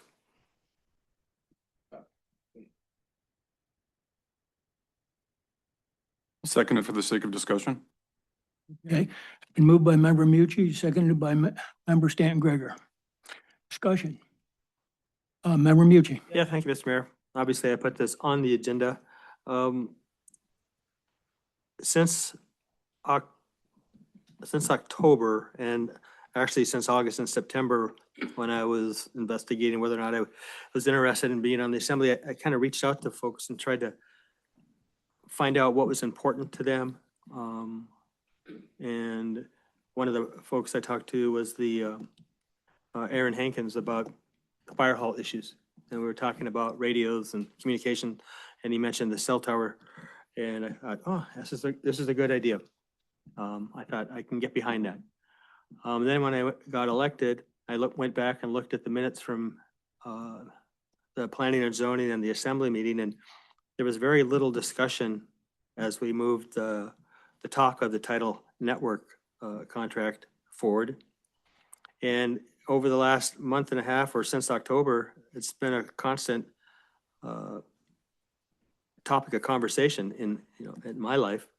And I just want to make sure that we don't rush into any decisions without most of the assembly there. In the September 2nd meeting for the assembly, 4 members of the assembly voted to move this issue forward to the manager for negotiation with Title, and 3 of the members were excused and not there, and there was really no discussion about the issue. And I think the issue has grown legs, and there are issues that need to get addressed. And I think if we're not hurrying this discussion along, it'll give planning and zoning, it'll give the borough manager time to negotiate if we go that way later on. But I don't feel any rush to get this behind us. I think we've heard enough from the community that they want, I don't know if the word's transparent, but they want to make sure that some of their concerns are met. And some of their concerns are, legit. Some of them I don't always agree with, but I just don't want to push the process just to get it behind us. And that's why I have it on there. Thank you. Member Stanton Gregor. And I guess it'd be an inquiry of detail from Member Mucci if he's able or willing. Why March 16th, just out of curiosity? As I'm trying to make my own decision on this. Mr. Mayor? Yeah, that date isn't, I know several of assembly members will be in and out of town. Some will be available, some won't. And I want to make sure that the assembly has a chance to weigh in on an issue that seems to have some importance to a lot of community members. And I don't want the fact that we're not all here, and I know we're not always here all the time, but on an issue like this, I think it's important that we all have the opportunity to weigh in on it. Some of us, if we're traveling, might not be available for phone conversations, and just want to make sure that we have a open and transparent dialogue here. Thank you, Member Mucci. May I proceed with my comment? Yes. Okay, thank you, Jeff. Just a couple detailed data points. Member Mucci is correct. The 9/2/25 meeting had Mayor Jensen, Vice Mayor Marsh, Member Newman, and Member Schwartz voted unanimously. The October 6th meeting, Member Valentine had a brief discussion item regarding communications towers in Sitka. On the October 20th, 2025 meeting, we received testimony during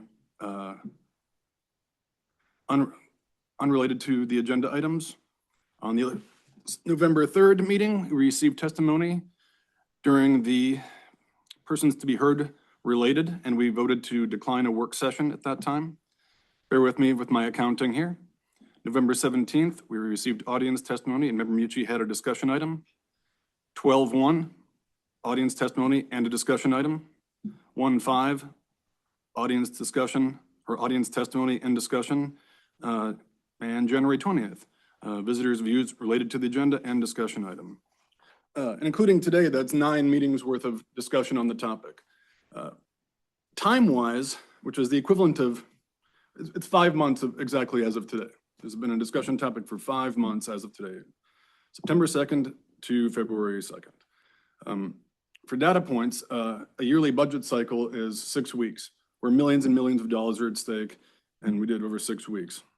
Time-wise, I went and time-stamped it on the borough website. I tried to be conservative in my guessing. Just sitting here doing this part, we were over 4.5 hours during live assembly meetings discussing this topic. If we add in the work sessions, we're getting up to about 8 hours. Never mind our own personal time. Like several of us members attended a Alaskans for Safe Tech meeting. We're gonna set those aside. That's our personal hours. But for borough-related stuff, approximately 8 hours of it.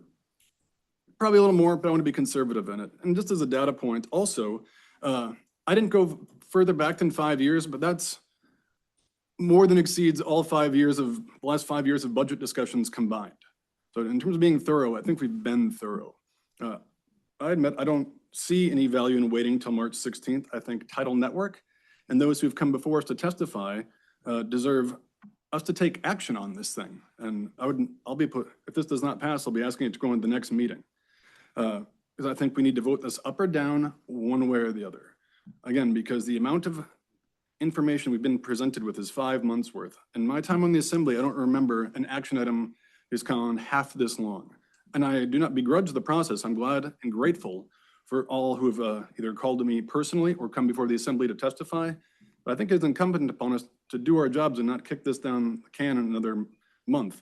That'd be 6 months worth of discussion on a piece of land sale. I don't think that does anybody any service. I should check in with the manager. I may have spoken out of line. Do you need until March 16th to get a contract before us? You're the mayor. The only thing holding me up is we have a meeting scheduled this evening that I want to make sure I don't hear anything new that hasn't come up in all these other meetings between the assembly or the people testifying. Once that's done, the attorney and I can finalize the contract for the next meeting without any difficulty. But again, that's dependent upon, do we hear anything new or different? Absolutely. Tonight? And I want to make sure that's, the folks who've testified is great. I've been keeping track of all those issues. And we'll see what else, if anything different comes up tonight. And I also want to hear from Tidal as well. So anyway. Thank you, Mr. Manager. Based on that data, I'm not going to amend it. I'm just going to be voting no. And if it does fail, I'll put something on a different agenda too. So we can just take action on this. Thank you. Member Schwartz? I was at the September 2nd meeting. I'd been fishing all summer before that. That's the first time I'd heard about any of the towers, and it had to do with the fire hall land. And just like Member Mucci said, it was a radio tower to help with our first responders, possibly search and rescue. And I hadn't heard anything about Mill Road or Rory Road towers at that time. Aaron? I do want to clarify that that was not its main purpose. It was simply something that was brought up by Tidal Network as a possibility to, as a benefit to the first responder community, but it was definitely not its main purpose and a very quick talking point. Yes. I don't know what to do with that, but I thought at the time, well, if it's going to help, all right. Didn't really have any information. So then I didn't get any information until October. It was very brief. And then the end of October, here we go. So it might sound like 5 months, but in my mind, it was more like 3.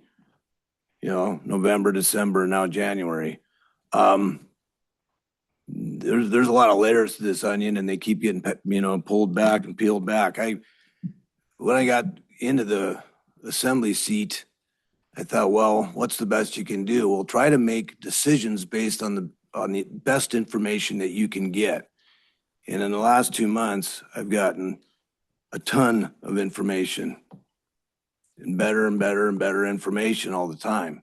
And if we want to talk about personal time, it's been, well, we've had the assembly meetings. That's not personal time, but it's been meetings at the library. It's been planning and zoning meetings.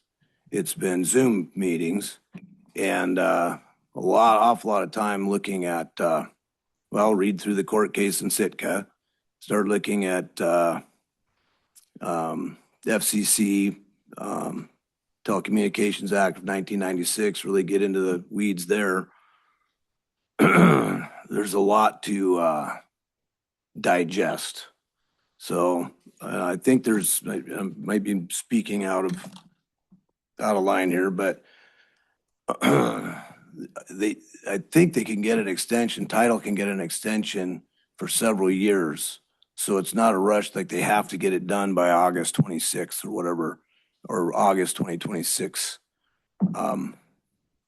This is one decision I don't want to be hasty with. So that's my 2 cents. Any other assembly members? Member Martin? One thing I'm curious about, the planning commission starting on a zoning update. And some of the things in the draft that I saw, I think it was on the 23rd, would actually relate directly to this proposed tower by the fire hall. The half a mile was thrown around as half a mile from another tower. Some setbacks that don't look like they're possible with that little triangle. So I'm curious how that will all factor in. Should we let that process bear out and then kind of renegotiate based on that, or got any advice? I checked with the borough's attorney on what authority the borough has to grandfather or not grandfather things like ordinances. So, for example, if we pass an ordinance today on some other issue, we don't hold everybody necessarily to change everything. So we keep an eye on that. Her response was on the towers, if Title Network has started any part of the process, then we cannot go back and hold the ordinance against them. We can't say, okay, you got to move your tower or move your plans because the setbacks on a new ordinance are longer or shorter than what the other one was. So because Title's already started the negotiations with the borough, in fact, I've gone through parts of this with P&Z, I don't think any new ordinance passed is going to have any impact on what goes in this contract. I'll double check that with the attorney, but I don't believe that's to be true. We have to stick to how we've done business in the past. But if this makes any sense to you, I have a list of things that people have told me might be in the ordinance, and I'm talking to Title about those very same things. So setbacks from the building, we can't do quarter of a mile that people have talked about. That's not legal for us to do. Again, we're talking about the fire hall tower.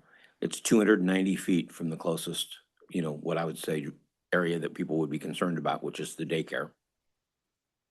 That's probably greater than any setback that we would normally consider here in town. So I think we're probably good. We're talking about tower heights. I'm working with Scott to try to talk about some lights or beacons on top of the towers.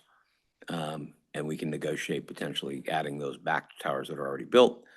But I don't know beyond that what the ordinance is going to consider. I haven't seen it yet. But again, because Title's already started this process, we can't go back and make them responsible to follow an ordinance that is just now being written. So, Did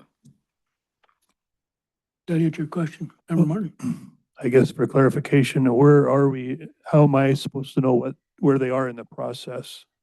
I don't believe I've seen any of their process as a assembly member here. Through the mayor, that actually they've been working with P and Z, had to go through a lot. Basically just cut into that lot. The original lot was bigger. Title had to apply for the ability to cut that lot into a smaller piece that they only wanted, and they've done that already. And that's in the process of being, getting ready. I think it's not come to the assembly yet or not, but the actual lot segregation has happened. What we're looking at now is a contract parts. They've started negotiations with us, and that's what I'm not sure if the lot consolidation piece or lot separation piece, how much that's going to bear into it. But again, I don't think anything in an ordinance is going to stop or is going to get in the way of that tower. I mean, no one's been able to tell me something yet on the tower that would restrict them being able to do it. I mean, what have you heard, I guess, is maybe a bad way to say it. Well, we do have a decision point at some point whether to approve the sale or not. So I guess what I'm hearing is it's all or nothing. So. No, well, through the mayor. No, actually not. I mean, No. look, so the way the contract thing works, it comes before the assembly. Once, we get an agreement with title, then it comes to the assembly and the assembly can approve it, say no, or amend it. And you'll have that process to go through. So if there are issues related to this ordinance, I mean, we're kind of working two things at once, but if P and Z comes up with an ordinance and gets it approved by the attorney and it comes in front of the assembly, which I don't believe any of that's happened yet, those kind of changes potentially can be brought up with title as part of the negotiation process. So there's nothing that says we can't talk to them about it. It just says we can't necessarily force it on them. But again, the assembly will have 3 opportunities to read that, or you can say no, say yes, or amend it. I would also add to that is that the assembly gave the manager the direction to do the negotiations. Thank you for not bringing with- that up. That's one of the challenges is I'm dealing with an assembly that clearly has different opinions on this. And you gave me, the only official version is more than 4 of you voted to tell me what to do and go negotiate this contract. That's never changed. Yeah. Can I speak? Or am I up? I haven't been in a lot of negotiations, but I've been in a few. And one of the things that really helped was the option to be able to say no. It's the best alternative to a negotiated agreement. One of the first things you learn. It's, it's like, nope.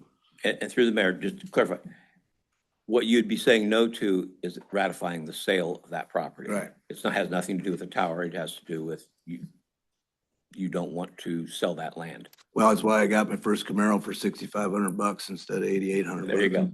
Mr. Mayor, can I Okay, clarify something briefly as a parliamentarian? Just hold a minute. Yes, sir. I think Member Newman had a question. Actually, this point of order real quick, this applies directly from a parliamentary thing. Thank you, Member Newman. Is that all right, Member Lynn? Okay, Thank go you. Just as a reminder, the business at hand is the date that we're going to have this on the action item. And right now it is proposed for the March 16th meeting of 2026. That is we're discussing a date of potential sale, just to bring it back in a little bit. Thank you. Member Newman. Thank you, Mayor. I agree with the comments by Assemblymember Krager regarding the kind of the topic that we're discussing. It kind of morphed into where are we and how do we proceed? This has already been delayed a significant amount of time. But I kind of don't want to move forward too quickly just for the sake of the fact that we haven't had the discussion with Title Network yet. We're having it later today, this evening. And so I could see some benefit of maybe, even though we can't, and we are working, we're doing our level best within our capabilities to draft an ordinance that will give us some level of control moving forward. But like the manager says, we can't enforce that upon this sale of the land at the fire hall. But I like what he said. Doesn't mean we can't talk to him about it. And then so, in that regard, I almost wish that this item D, of moving it to March 16th would be a question at maybe the next meeting. But then also I don't want to delay too much just for the sacrifice of one member being able to be present. I myself will not be here March 16th. So either way, we're going to be missing somebody. But I do see the value of maybe asking this question after we have this meeting with Title Network. Thank you. Is that Member Mucci? Yeah, thank you, Mr. Mayor. Yeah, I just think it's important that we understand how we move forward. I think planning and zoning is engaged in this process. I think we need to get the Economic Development Committee in this process. In some of the conversations I've had with Assembly members in Wrangell and Economic Development Committee members in Wrangell, they're struggling with this issue as well. And I'm all for development as long as it's not impacting the local community. And I just want to make sure that we have looked at other areas that might have the infrastructure that, let's say, Title Network needs. And I want to make sure we've considered all the options. In my discussions with the Power and Light Superintendent, a tower or a data center, either one of them can go where there's electrical infrastructure. So we have spots from Frederick Point to the hatchery that have electrical needs or electrical infrastructure. So I just want to make sure that we've looked at all that stuff. We've heard discussions from community members about, yeah, they think it's really important that cell towers are around the island so people out the road can access communication thing. So I just want to make sure we're just not just saying, oh yeah, I want this off my plate. I've heard enough from the community and I'm just going to move forward with it. I just want to make sure that we've given it all of our resources. And I want to make sure that the manager understands our concerns. Thank you.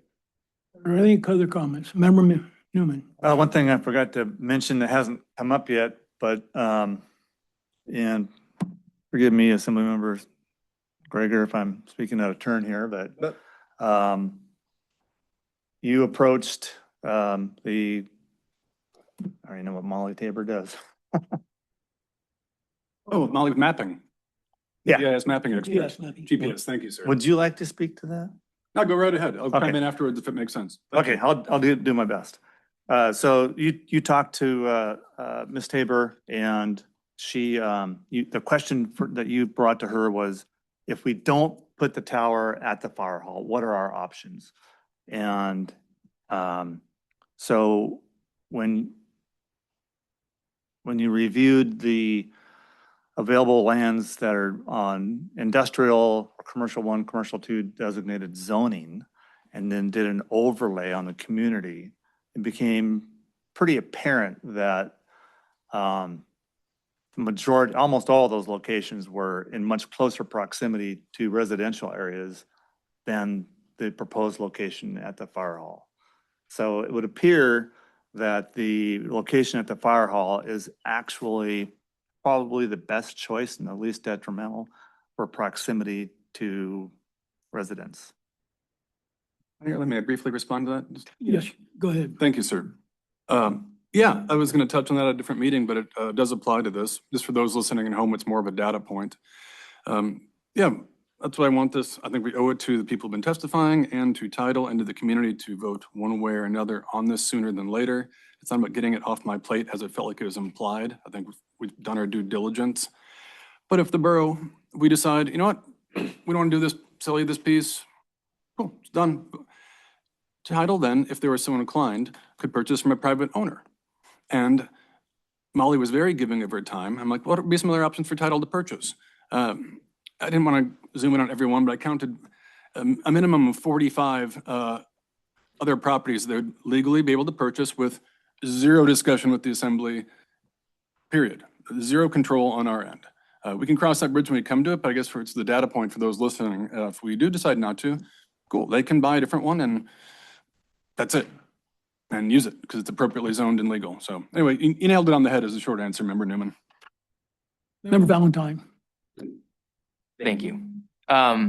So as proposed for this is talking just about the land sale with the borough. Okay, this is not talking about the land swap opportunities or anything like that. This is just asking for the consideration of the sale of borough land to be moved to March 16th. Now, that said, I would like to hear tonight first. If this is going to be as written today, I'm going to be voting no, because we are still going to be moving forward. It's going to be a 6-week process from whenever we see it, because every 2 weeks is when we, or no, 3-week process. 3 readings, right? Yeah. So 3-week process. They go through this week, go through the next. It's still still a long time. Now, but again, this just deals with just the sale of the land. This is not the ordinance that's coming up. This is not anything else. So to wait for all assembly members to be here, clearly we're gonna, no matter what, that's really hard to tell. I don't see a point in moving it to then start. I just think that if just purely off of just this, not all the other stuff we've been discussing, I would rather go with the natural flow of whatever's gonna happen after this meeting and the natural flow with the manager. Then the manager will bring it to us in a PDF come Wednesday when Becky sends it out, and then us on the assembly members can, and then everybody else can then go. Whether it be next week when he gets time to do it, or it's the following week because he's actually busy doing something else, or vice versa, right? So we still got time, and as written, no. But if there is an amendment to maybe look at this for next week after this meeting, I'd consider it. Thank you. Any other comments from assembly members? Okay, with that, I get a chance to weigh in on this. I'm kind of like Member Newman. I may not be here for that meeting anyhow. So I think and first of all, I think it's inappropriate for one person, for us to delay it because one person can't be here. I think it's time that we've heard a lot of things. We've had, I know four assembly members here have done all kinds of due diligence, asking the manager to do different things. We've talked to attorneys and so forth. If there would been a no-go or anything else that they'd have found, it would have been on the table already. It's time to move forward in that respect. Along with that, the manager and myself, but the manager particularly, has written down the comments over the weeks that we've talked to this. There's about 3 or 4 things in motion right now that are going to take a while to sort out, but they will start coming before March 16th. I'm sure of that. And including, do you want some of the ideas, for instance, that were talked about today? Do you want a separate service area out there? Do you want more regulation and so forth? That's going to come before us. The manager also, and I'm with the manager, we need to hear what title has to say, and after that, it's time to make a decision, put it back before this board. No waiting. The last thing I'm going to say is I think it's absolutely, I've been on the assembly for quite a few years now, and I think and there's been a number of times where I've even put action items on there, but I wasn't available to go through them or to defend them.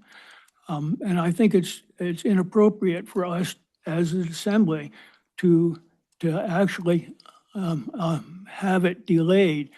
I think there's 6 others, 5 other or whatever's here needs to go forward with borough business, whatever that might be. And I think that particularly needs to stand. And with that, would the clerk please call the roll? Member Schwartz? No. Vice Mayor Stanton Greger? Nope. Member Valentine? No. Member Mucci? Yes. Member Newman? No. Member Martin? No. Mayor Lynn? No. And with that, it fails 6-1 with Member Mucci in favor. Moving on from that point to new business. Under new business, we have an ordinance amending the official zoning map for Service Area 1 of the Petersburg Borough to zone Parcel A of Borough Tideland Industrial within the Marine Industrial Overlay Zone Subdistrict. This is the first reading. If adopted, this ordinance shall amend the service area zoning map to designate a borough-owned title land parcel as industrial within the Marine Industrial Overlay. The Planning Commission report recommending approval of the rezone is attached to this agenda item. Do I have a motion to approve the rezone? So moved. Second. I think it was Member Newman motioned and Member Mucci, I think, was second on that one. Discussion. If there isn't any, I have a bunch of questions for Ms. Cabrera on this, but I'd like to know some answers about what it does in terms of limiting options for the future. If that does it, make that zoning change. But I'll vote in favor of it this time, but I have a bunch of questions that I'd like to see be answered before I go with a yes and no on the second go round. Okay, Member Stan Gregor. Yeah, thank you, Mayor Lynn. Yeah, since this is the first reading, I will save my questions until the second one when I can get with Cabrera, or the third, but I'll be voting yes today. Thank you. Other comments? Would the clerk please call the roll? Member Newman, Yes. Mayor Lynn, Yes.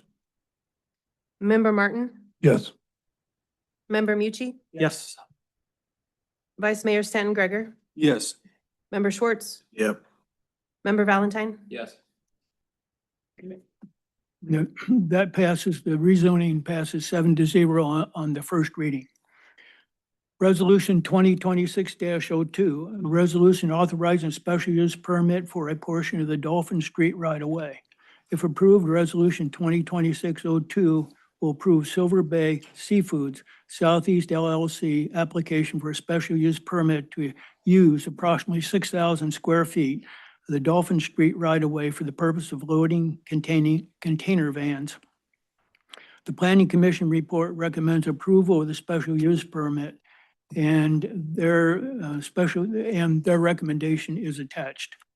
With that, do I have a motion to approve Resolution 2026-02? So moved. Second. Okay, been moved by Member Mucci, second by Member Valentine. Discussion. Okay, Member Mucci. Sure.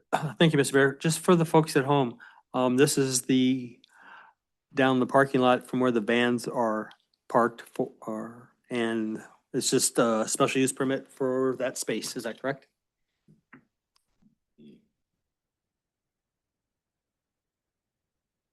Just for the folks at home who might not read the agenda. Thank you. Okay. Any other questions? Would the clerk please call the roll? Member Martin, Yes. Member Mucci, Yes. Member Valentine, Yes. Member Schwartz, Yes. Member Newman, Yes. Mayor Lynn, Yes. Vice Mayor Stanton Gregor, Yes. Okay. The approval for the special use permit on the Dolphin Street right-of-way passes 7-0. Moving on, the Finance Director Tal has put on the agenda, would like to have us to select a date to have a budget work session. And she's proposing the first reading of the budget is scheduled for May 4th. The assembly meeting, the following dates have been proposed for the budget work session. She's proposing the 28th, 29th, or 30th at noon. Is there a preference, and would somebody like to make a motion for a date or just have a discussion on it? Mr. Mayor, I would propose we set that for April 29th at noon, for no particular reason.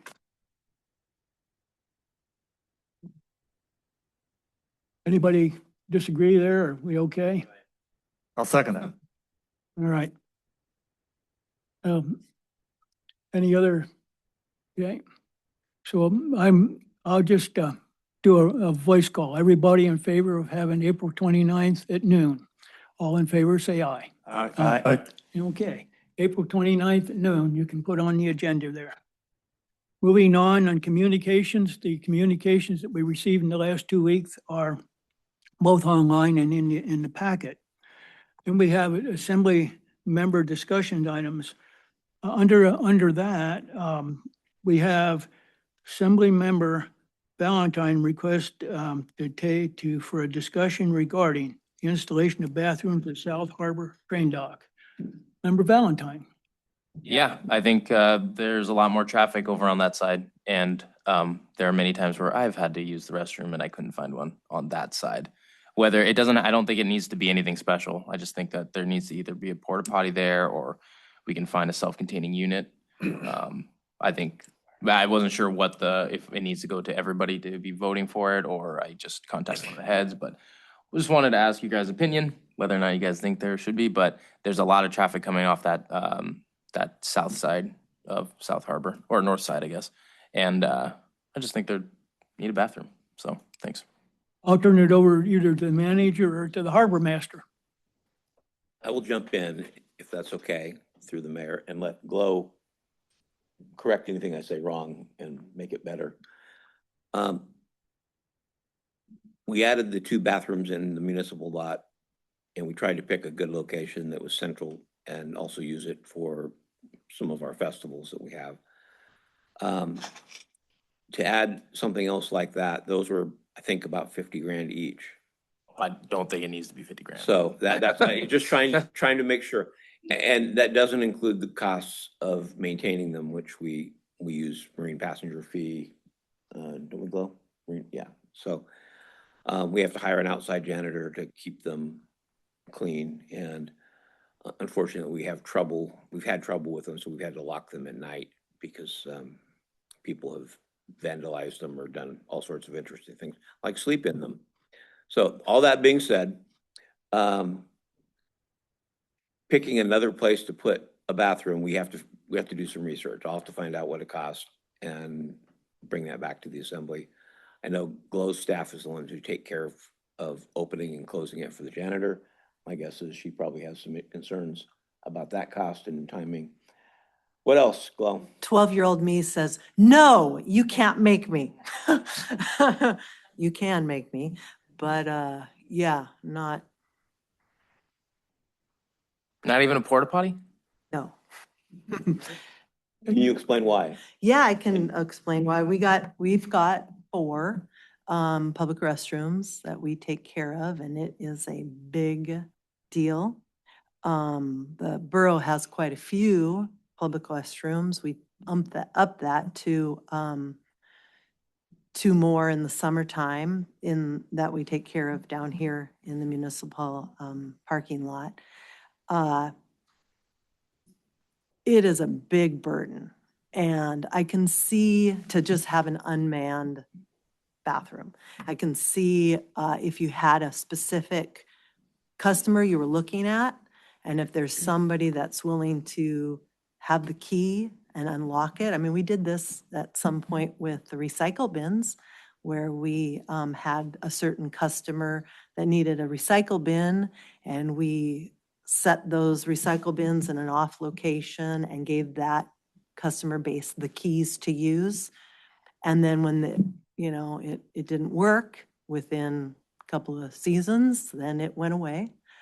Those are ways we could get around it, but they are May I jump in, Yeah. Glow? I'm sorry. Just for shortness of thing. Glow, can you work with Assembly Member Valentine and Tiffany? We're going to throw you at this too.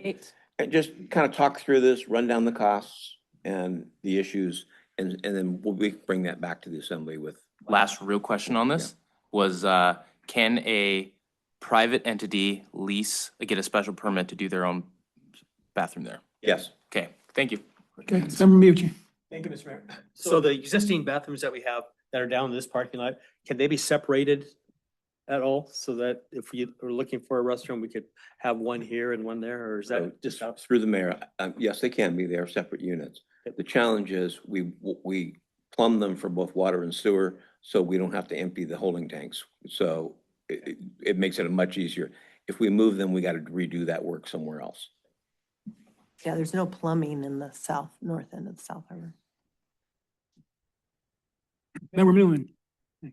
So this came up, I dropped by the Harbor Shack this morning and the harbor master and I had a wonderful conversation about this. I won't use that term, but it was, it ended up being very humorous. But I do recognize that there is a definite need in that area. That's a high traffic area. You have small cruise ships that come in there, you have little tenders that come in, and there's a lot of tourist traffic. And I know I put a porta potty in at my airplane hangar at the top of the ramp because these people come off the boat and they get off the little tender, and then I take them flying, and 45 minutes later, they gotta go to the bathroom. So it's, you know, a lot We of will these people get are the old. assembly a report. Yeah. We will get you a report. So anyway, I'm in support of it. Thank you. Thank you.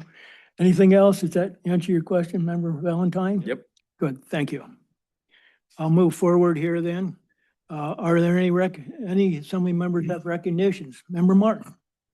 Sons of Norway Lutefisk dinner yesterday was lit. You guys really missed out. If you weren't there, I'd try to get on that next year. So, thank you. Way to use my lingo. I like it. I got one. Member Valentine?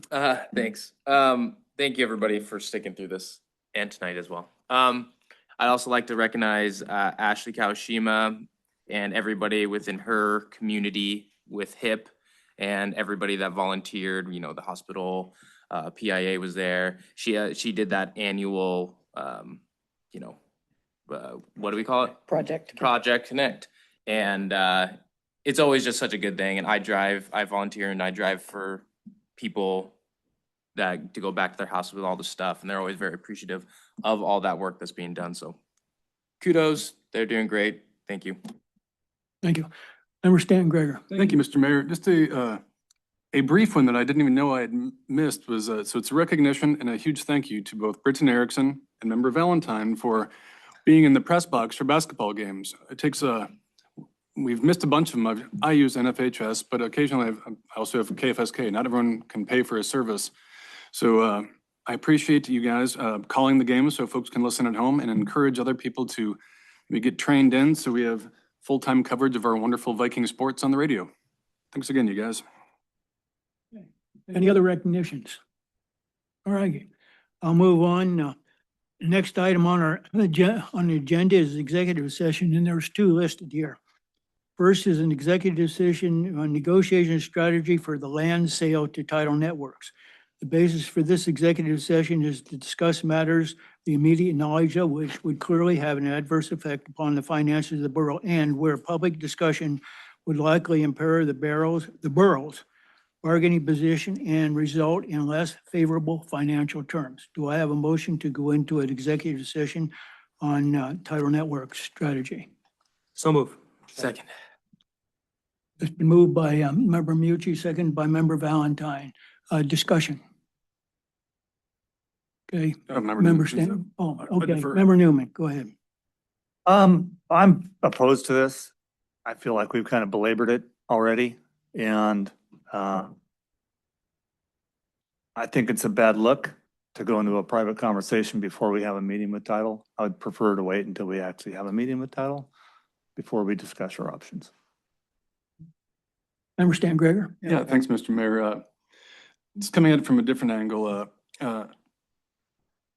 Mr. Manager, I'm gonna ask you a question here in a second as I kind of work myself through this.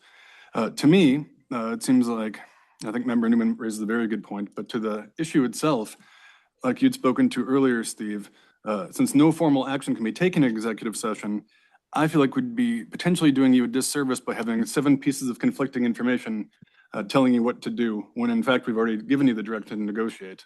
Am I out in left field on that, Steve, in terms of usefulness for you is my point? So through the mayor, that is a concern.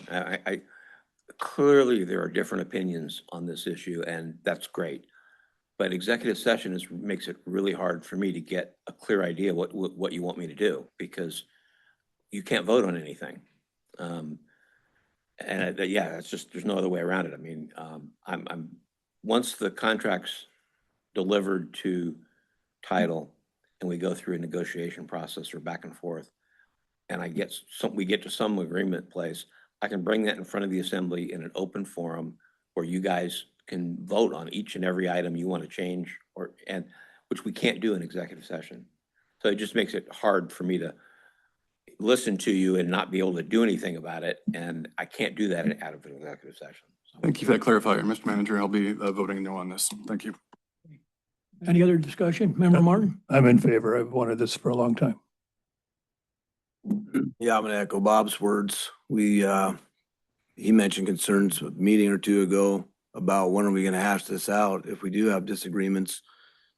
And then we had a work session last week where we could ask questions, but couldn't make statements. It was a public meeting.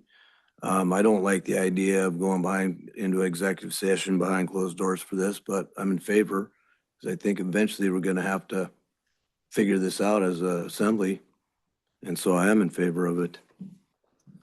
Member Newman? We've already directed the manager to negotiate. It has already happened. So what is the advantage of discussing the negotiation strategy when something's already occurred?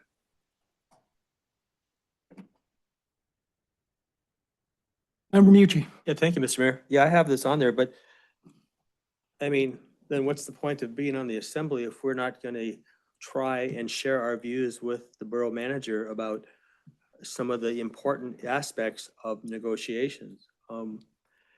I think Steve's been very good about giving us his time whenever we ask for it, and we share our thoughts with Steve about whatever issue it is.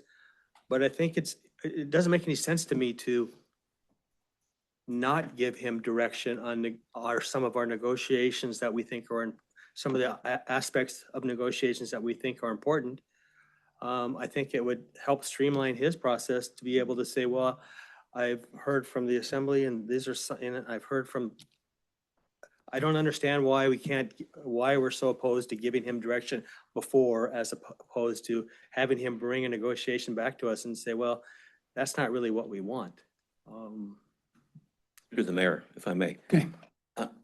Assemblymember Meucci, but that's the problem. You can't tell me in executive I session. understand that. So I don't know how, I'm not sure how to get you where you want to go. I mean, other than, on an agenda item that says an open session to go over the contract.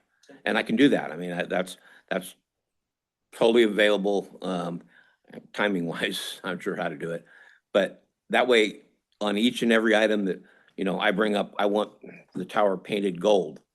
You guys can vote on that. I mean, I can't, but I'm just trying to, you have to be able to vote on something, and you can't do it in executive session.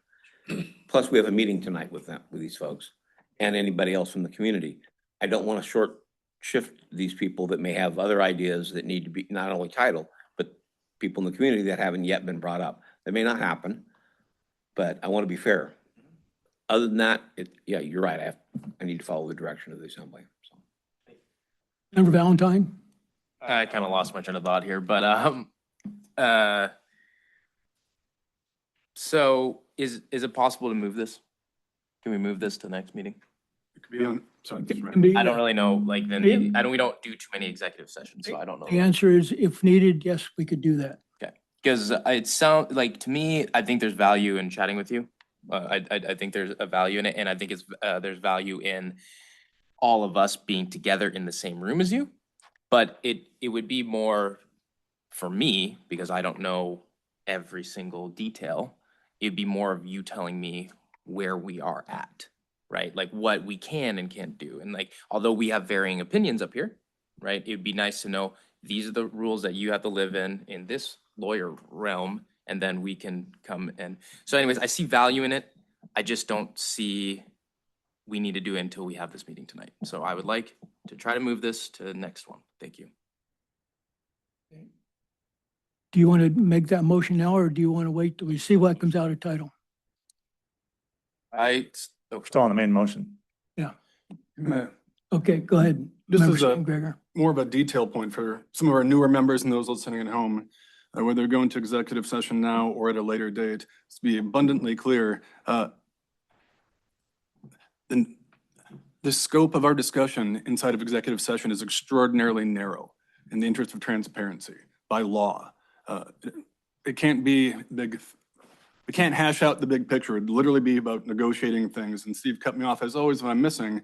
It'd be like, I want to hear from what is something important to you. It'd be very detail oriented with no room for straying whatsoever. Again, by law, and that is in the interest of transparency. That's one of the other reasons I would be voting no on this right now is to, I want these discussions to happen in public. Again, otherwise belaboring the fact we've been doing this for 5 months and hearing a lot of testimony. I think it needs to be done in public and out of respect for those who are testifying and just for the process. So anyway, that was just the data point. It's a very narrow scope when we get into executive session, whenever that is. And just to clarify, although you guys have all said it, this can only be about the land sale, because there's only one land sale that's in play, which is a potential tower location at the fire hall. We can't talk about any of the other issues that people have brought up about Papkeys or Mill Road. That's not how it's been written up. Thank you. Member Schwartz? Yeah, those are all good, great points. I would expect that that's what we'd be doing. Well, looking around, I can't remember exactly who all voted on September 2nd. But there's an awful lot of faces here that didn't. I know I did. So just a point. Thank you. Any other comments? Question for parliamentarian, if I may. I'll do my best, boss. Can you have this conversation right now, but not do it in executive session? No, it's a direct question to ask about executive session. Cannot, yeah. So no, great question. Even the request has a very narrow scope. Unless I'm missing on that one, Clerk Regula, who's a fellow parliamentarian. I agree. Fair enough. But Member Newman? I was just going to say that I still think very strongly that procedurally and potentially legally, this could be viewed as like if we went into an executive session and influenced the manager's dealings with them, it could be viewed as a breach of contract. Member Valentine, I thought you had a question. I was gonna make a motion to move this to next week. Okay. May I offer a State parliamentary suggestion? Yes. Even in the interest, like Member Newman was saying right now, even in the interest of full transparency, we could have to, and of course you can make the motion, of course, but you could go to tonight's meeting and then at any point request. Another one? Yep, it can be on an agenda item. It doesn't need to be amended. You can be like, hey, Clerk Regula, I'd love this on the agenda. Got it. Okay, so I don't have to, okay, yeah. It's not imperative right now. Right. Mayor, special meeting, maybe on this topic only, if Good, you wanted to yep. do it before February 16th. Yep, that could be done. Now, any other comments before okay, I've got a couple comments. This one really bothers me having a session. You know, this crew sat here, the assembly sat here a month ago while I was negotiating with Mr. Cropley for a meeting to come forward. Everybody here wanted to hear from Tidal Networks. Yet now we want to have a special meeting before we hear from Tidal. I disagree with that 100%. Let's talk about contract negotiations. All of us have talked at one time or another, probably to the manager. There are tremendous disagreements on this. I'm not arguing whether they're right or wrong, and we're not going to iron those out in an executive session. They need to be done in public. And I want to go on to talk about that. The manager usually talks to me about problems he's run into if he's doing negotiations or that type of thing. He has not done that. He doesn't need any more direction unless there's something I'm missing on that. And last is that when we give the manager direction on to this, we gave it to him in public session. Why do we want to go into private session now or executive session and talk about it? But if we're going to do it later on, let's do it in public session like we did before. I think it's inappropriate to do it in executive session. And last, I'm really opposed, even the idea of going into a closed session right now, so narrowly viewed. We've taken notes, the manager and I have taken notes on this. And I intend, and so does the manager, to bring, there's a whole bunch of different items, let alone this, that are on the table. You can't, we're not adding one to another. We'd have to talk specifically about title. You have planning and zoning, looking at options. You have looking at, they've asked us to take a look at, to see if we could do something with the property at Papke's. We'll do that, but we can't do it all at one time. We're going to continue this. To have an executive session related to this, I think is totally inappropriate. So my vote on this is no. And with that, would the clerk please call the roll? Vice Mayor Stanton Gregor, No. Member Martin, Yes. Member Valentine, No. Member Newman, No. Member Schwartz, Yes. Member Mucci, Yes. Mayor Lynn. No.